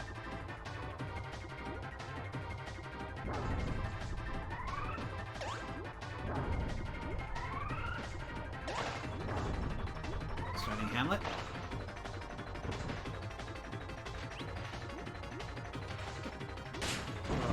No, very bad position. Ah, that was disgusting.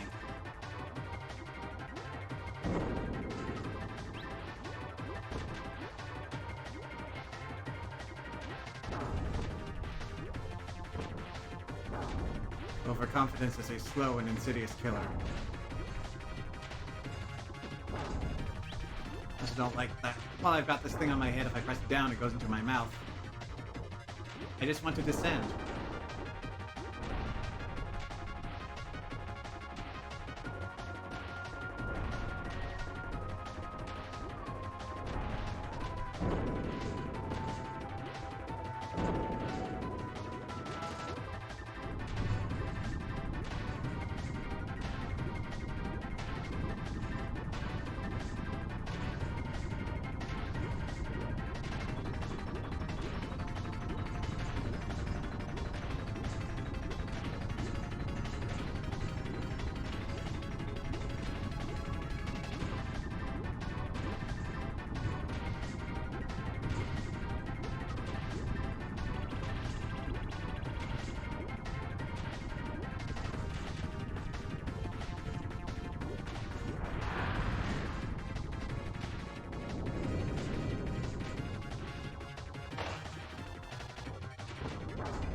Reaction was too slow.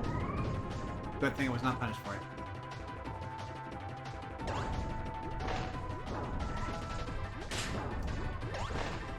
I said I wasn't punished for it.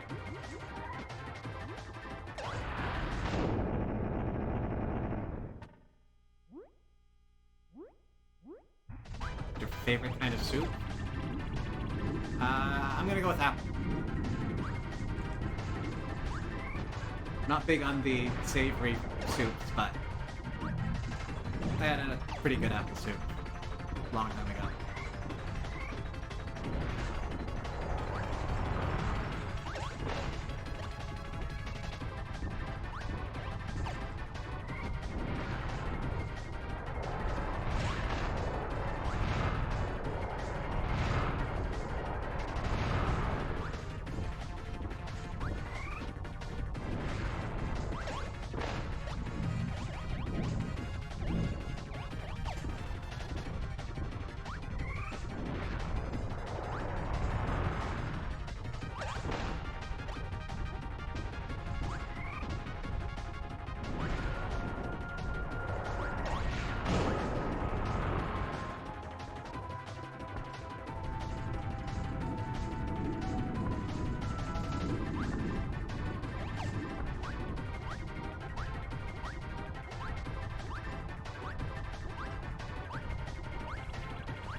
Can you not get power-ups? No. That's the big thing about this. Even though some of these enemies are coded to give you abilities, if you swallow them, you're just gonna come up empty.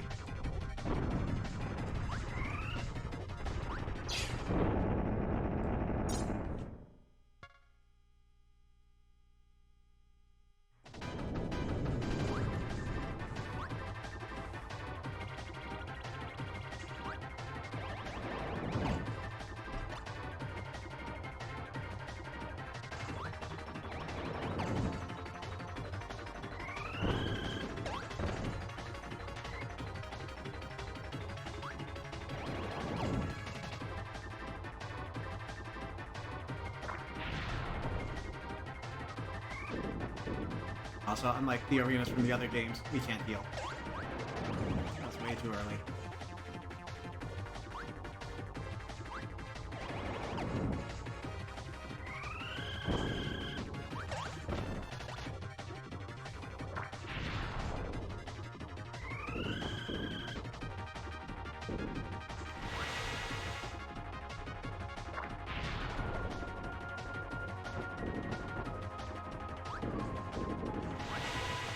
No, do the thing where I can attack.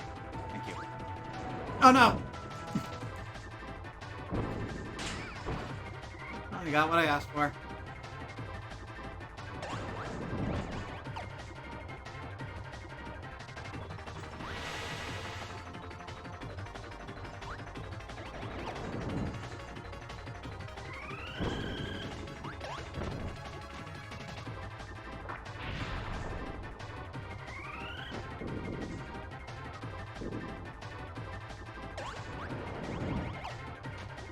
I think it's risky to attack that one. I do have to play it safe.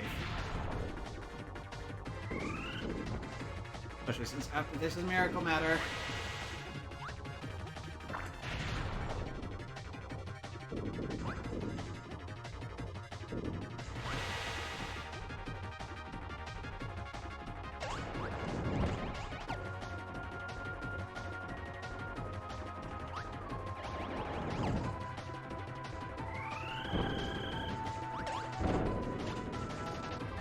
Alright, next phase.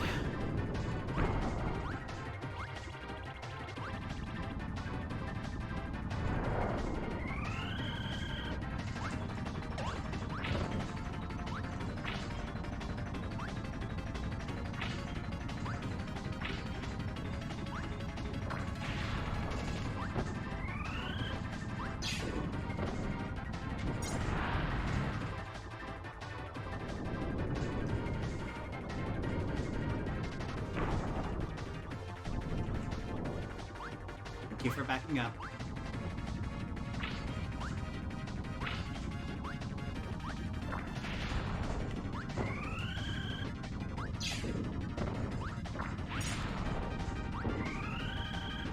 Love to see it. Alright, time for the run to end.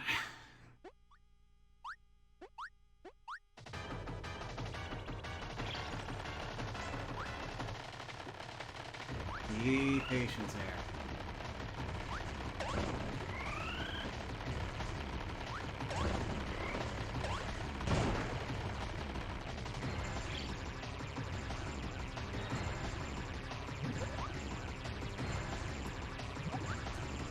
Ah.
Oh, you love to see it gone. Speaking of ones you want to see gone.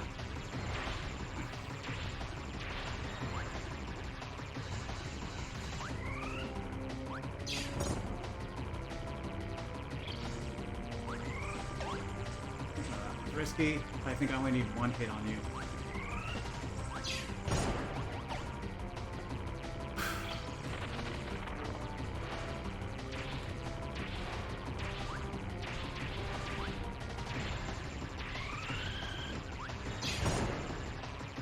Left. Oh, you're easy!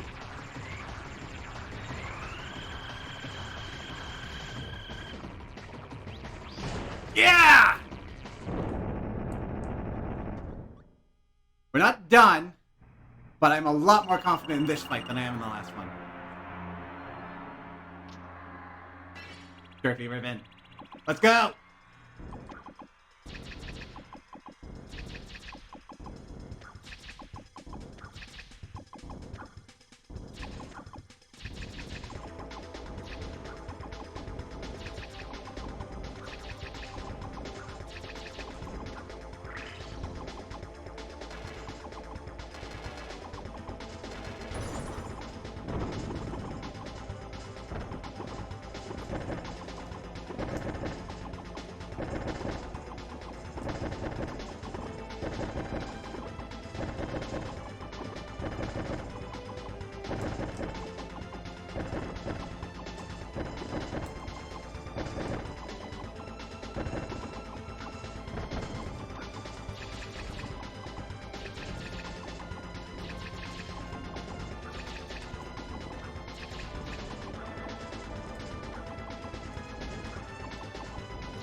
Gonna get the 2-cycle.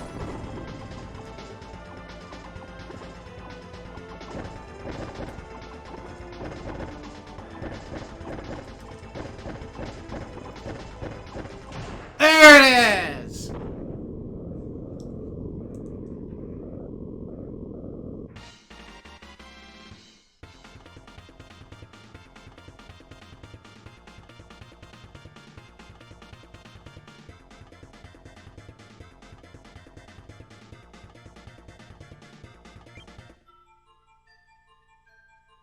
Unfortunately, you don't get any reward beyond that splash screen. And the sense of satisfaction that comes with it.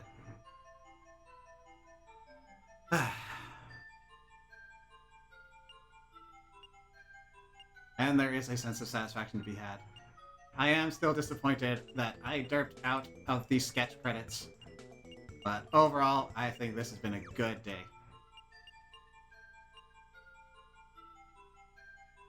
Oh, right. Before I sign off, those cards. So every time you collect a card at the end of game, end of level bonus game, you're going to get one of these enemy cards. And they just give you the names and the models.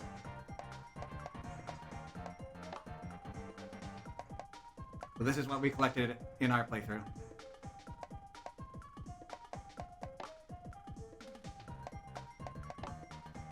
Squibby!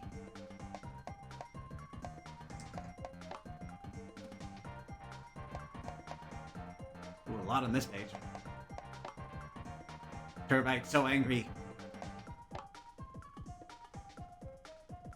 Someone got paid for this name.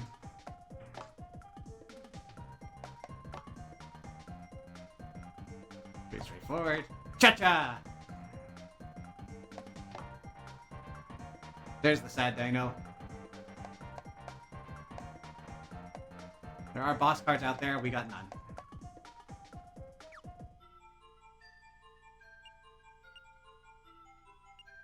Alright, and with that, we are done. Well, thanks everyone who came out tonight. We'll be back for our regularly scheduled Tuesday programming next week. But until next time, take care everyone.